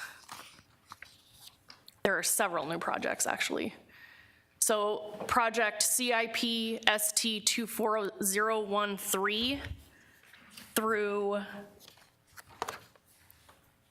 CIP PK 24043 are all new projects within the streets program. Mayor. Go ahead.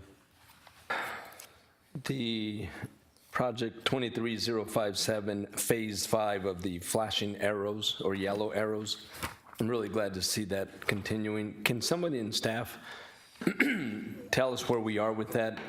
If we're in phase 5 now, is there a 6 and 7, or are we just about done?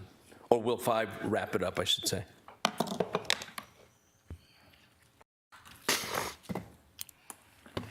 Mayor and the council member, so phase 5 is the last phase we have planned so far. This is a continuation of a previous phase where we were supposed to install 21, but due to the price escalation, we were only installed 11 of those.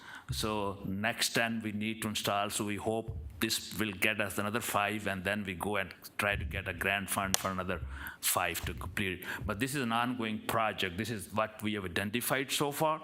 But as we have a safety program, we have a safety plan given in the CIP. We just got the grant funding for that. Once we complete our safety plan, we'll identify more locations where we need to install any such kind of devices. Mayor, yes, thank you for that. And the yellow light, the yellow arrows, really has significantly helped congestion, moving traffic. A lot of people compliment that, so thank you, and I'm glad to see it here continuing. I'm glad that we're at the end, because that means the entire city has got those yellow lights. Very, very helpful. Whoever thought about that, that was great. Thank you. Councilmember Melner.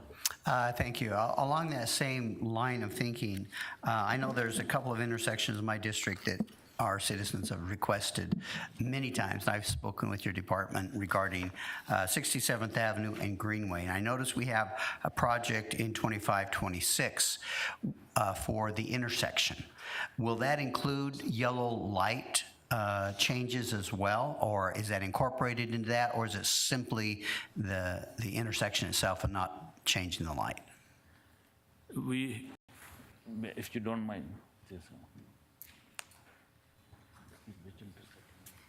So the project is just to do the turn lane, not flashing. Mayor and the council member, just to add the capacity to add right turn lane and to the project, you know. Okay. But Well, we since- can, I may say, once we do the turn lane, we can look into other additional need, because that's the time when we can do the holistic review of the intersection. Right. And see if we can fit in with other budget, which are low-cost improvements. So that's our plan to do that. Yes, and again, there are several intersections that are due for upgrades in my district, and I see they're in the budget, but I would really like you to try to incorporate the yellow light into that project as well, because that is probably, as Councilmember Aldama said, the citizens really enjoy that yellow light, flashing yellow light, and there's certain intersections, and that being the number one, where I've got an ongoing constant complaint about the timing and not having the yellow light, flashing yellow light available. And so that is something I'd like you to consider, is looking into incorporating yellow light in when you're doing a major intersection change that doesn't already have it.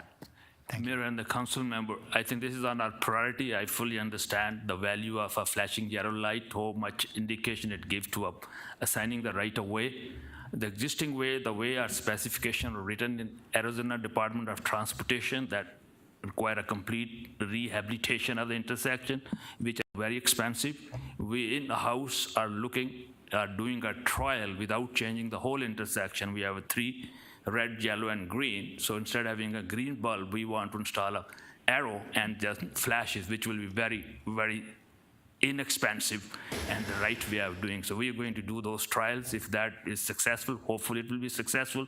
So you will see many of those coming without any major expenses. Councilmember Turner. Thank you, Mayor. Mr. Abbas, while you're there. So just so I better understand, on page 239, for those that are following along in the binder, on the flashing yellow light arrows in the middle, so we don't have any carryover, we don't have any funding for fiscals 24 and 25. Is that because phase 5 begins in 26? And so therefore we must be in phase 4? And is that continuing through? I didn't see it in the plan here. Or have we completed what we're going to do at the moment? We're going to pause for a couple years and then pick it up again. Mayor and the council member, that's what so far the staff had identified, the locations where we need to install those, they have a priority list, but we're not going to stop there. As I said before, we are going to do a very comprehensive safety plan for the whole city, and that will identify all the safety projects within the city, including the yellow arrow, flashing yellow arrow, hawk beacons, or any other improvements which we have to do at spot improvements and on the corridor improvement, and that will become our project. And once we have completed that plan, we'll put that plan in the TIF, and then it will be very easy for us to go after the grant funding. So that's the plan. So we're not stopping here, but so far that's what we have identified with the available data which we have. Okay, thank you. I like small bite answers, but so what I'm hearing is, if I'm getting this right, we are not stopping, but we are pausing? That's true. To look more comprehensively, develop a bigger program that maybe we can go after grant funding for? Is that what you're saying? Mayor and the councilman, that's true. Okay. So we shouldn't anticipate any new flashing left turn arrow lights in the next 2 years? Mayor and the council member, we do have a small project set aside about $500,000. We call it a safety program. which set aside this money if there's something which will come of emergent need and we need to address that safety aspect quickly. The staff have the capability to do that. If we come back and see some location which have a safety concerns and which can be addressed by this kind of a treatment, we still have some capability of doing that, you know. Okay. Did you hear that? Thank you. Thank you, Mayor. I have a couple questions. Thank you, Mr. Boss. So as you go through here, so our GO authority or our bonding authority runs out at the end of fiscal year 2024? Is that what you said, or fiscal year 2025? Mayor, members of the council, Councilmember Tomalchoff, the transportation or the streets general obligation bonds is actually currently out of voter authorization. Mayor, members of the council, let me just clarify. It has about $300,000 left, but that's not enough to issue bonds for those projects. Now, we may have some projects that are closing out that we already issued bonds for, and so that'll be reflected in carryover and that type of thing, and we'll get, you know, that all reconciled as part of the carryover process. But we do not have any authority to issue any new bonds. I would point you, if it's helpful, to page 242 in your binder, about halfway down where it says streets construction. That's effectively that entire line. We don't, all of the projects that say they're funded by 4010 streets construction, they're just placeholders pending getting bonding authority for those projects. Okay, thank you, Mayor. So that was my question was, are any of these other projects affected by the you know, we're gonna need more authority. So everything, are those the only, is the streets reconstruction, or are there other I think some intersection improvements and stuff qualify for CIP, don't they? I mean, and for bonding, I'm not sure, but I'd like to understand, like, where are we as far as staying on track with our plan, and considering that we're going to need to go out for bond in order to at least do the street reconstruction. Is anything else going to be affected by that? So Mayor and the council member, majorly the street reconstruction, that where the major portion of the GO bond went, so that will be the impact. Impact on rest of the program is minimal. I don't anticipate a bigger impact, but the street reconstruction, definitely a bigger impact. We have 125 miles of street and we only reconstructed 9 miles. So it's a long way for us to go. Right. So Mayor, I'd like to, I don't know how, if it's minimal impact, I would like to know what other projects are impacted by the lack of being able to bond for them, so that if we need to reprioritize things that we're funding with our transportation funds, at least so that we have an idea that what we're trading for. I know it's probably not a lot, but I still think it's important for us to know that if we're losing some authority to be able to do some other things, there may be a shift in priorities, and I think that we should be able to have that discussion. And then I did have another question on, and I don't know whether there's a consensus or not on that, but, and then I see an additional, I know it's in the it's not 23 or 24, 25, I think it's 26 and 27, Ballpark Boulevard. We're, I guess, still not finished with Ballpark Boulevard. So, and it just, I mean, I know that's probably going to come back to us, but I thought we had finished that project. So, but it's still in the CIP for about $3.2 million. Yeah. Are we expanding that, or what's the? So Mayor and the council, that's an ongoing project. So on the book, we have just not. Seems like forever. Not closed that project. Mr. Phelps? Yeah, Mayor, members of the council, if you recall, we couldn't do the connectivity on the signalization and all the improvements on the actual intersection. So I believe that's this last project. There was some timing of the canal and getting right of way acquired and all the things necessary. So the bulk of the project is completed. This is the last part of the main intersection, I believe, on 99th and Ballpark Boulevard that are needing to be improved. Okay, and then I think when the project was first presented to us, we were told that there would be, as the, I guess it's Vision 2 now, not Vision 4, develops, that some of that will be able to be recovered as projects are developed along Ballpark Boulevard by the developers to repay the city's outlay to get this done.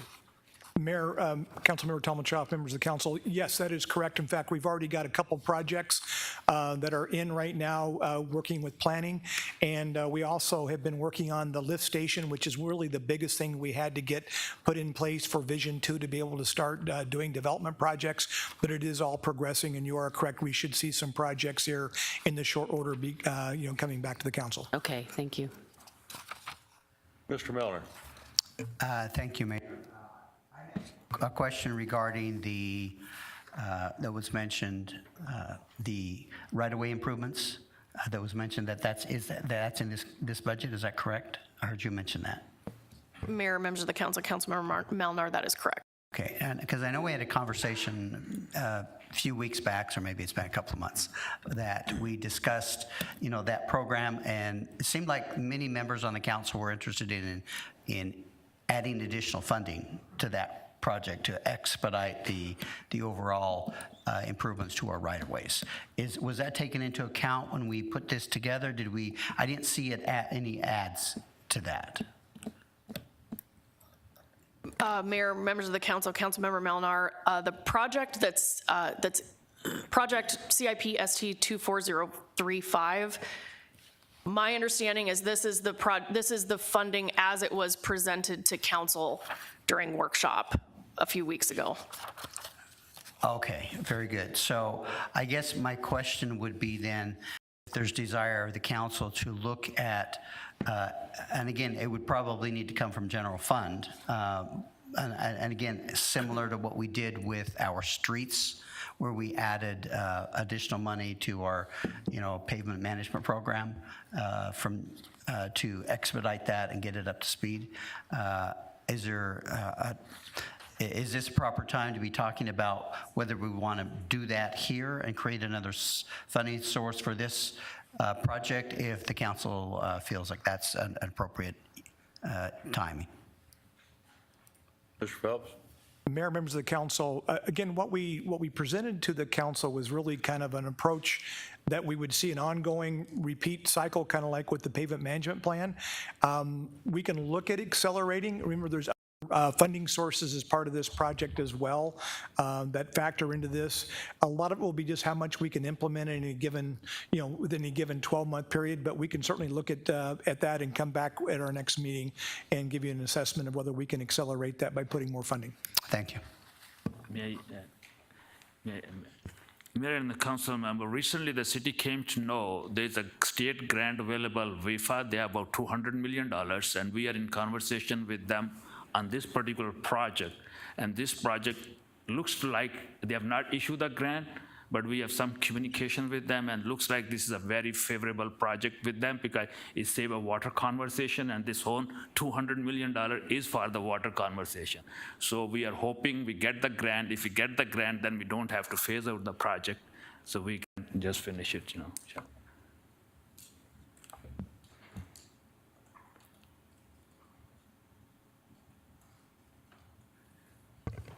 With that, we'll move into transit, which is on page 366 of your slide deck. The transit CIP program is funded 54% by transportation sales tax and 46% by transportation grants. The projects in this program include the North Glendale Park and Ride, bus stop enhancements, bus fleet replacement, and the transportation program planning. There are 4 projects in this program. There are no new projects in the transit program in fiscal year 24. The total is about $11.7 million. And with that, we can answer any specific questions council may have about transit projects.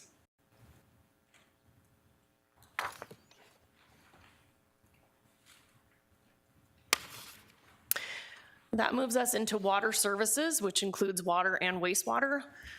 The Water Services CIP overview, the capital improvement plan priorities of the Water Services program are to provide water supply from multiple sources, maintain a resilient and secure infrastructure, and meet all federal and state regulations.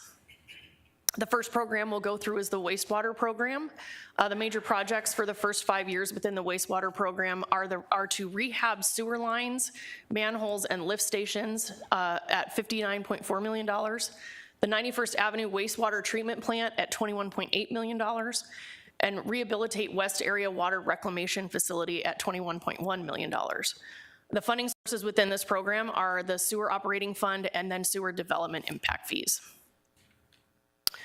There are several, Mayor, any new projects? Mayor, Vice Mayor Clark, there are no new projects within the wastewater program. The total program is approximately $193.5 million. And with that, we can answer any specific questions about the wastewater program.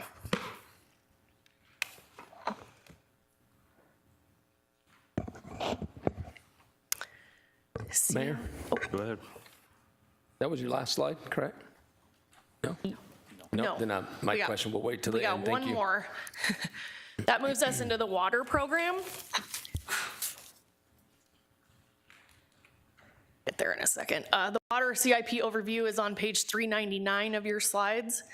The major projects for the first 5 years in the water CIP program are to rehab water lines, excuse me, booster stations and reservoirs for $48 million, rehab water treatment plants at $41 million, add new groundwater wells and rehab existing groundwater wells at $26.8 million, and add water rights and supply infrastructure for $7 million. The funding sources within the water program are Fund 6020, which is the water operating fund, and Funds 6065 and 6071, which are water development impact fees. There are several pages of water project slides within your slide deck. Mayor, Vice Mayor Clark, there are no new projects within the water program, and the total is about $260.7 million.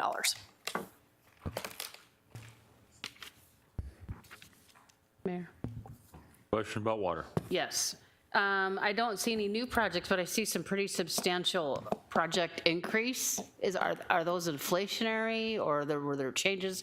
I'm specifically asking about the water CIP 61001 water valve replacement program increased by $9.1 million. Are we expanding the scope of the project, or is that just an inflationary issue?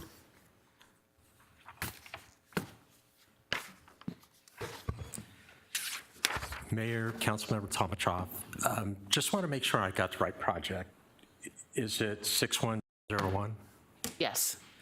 Yeah, that was primarily increased because we moved funding from 2 other projects and just consolidated it into a different number.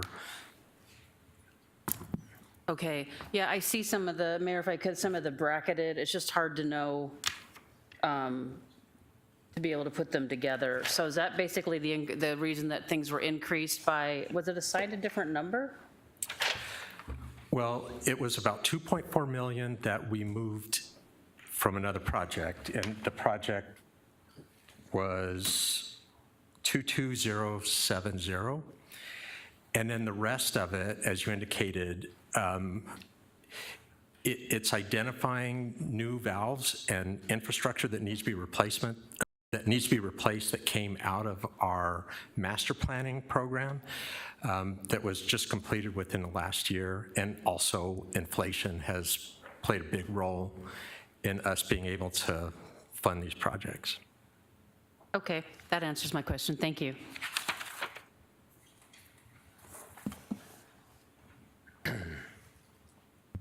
And that brings us to the end of the presentation. If council has any other questions, we can address those at this point. Mayor? Go ahead. Thank you, Mayor.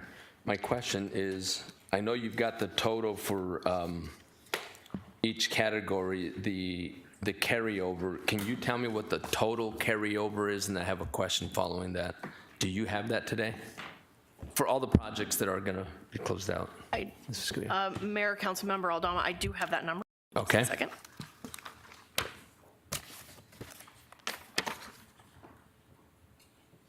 So of the amount in the fiscal year 23-24 CIP, $146.9 million is carryover, and $202.4 million is new funding. Is what? New funding for a total of $349.3 million. The carryover dollars, does that dollar, the 146, does that exclude any enterprise dollar amounts? Mayor, Councilmember Aldama, that includes all funds. Includes it. So those carryovers would go back to that fund, though, it wouldn't go to general fund? Mayor, Councilmember Aldama, that's correct. Okay, Mayor, if I may, so you may not have that today. Do you know how much of carryover we have balance that would go to general fund, excluding the enterprise? Mayor, Councilmember Aldama, I do not have that number in front of me today. One thing that I just would like to add is that it goes back into fund balance if it remains unspent at the end of the year. Okay. So we're going to go through that analysis here in about a month. I'd like to know what the dollar amount is excluding the enterprise funds. Then I'd like to know, so when is your reconciliation for that? Mayor, Councilmember Aldama, we typically do that later in the month of March, beginning of April. Okay. Could you let us know what that dollar amount is, and then let us know that this is the dollar amount that is going back? I'd like to see how much is going back.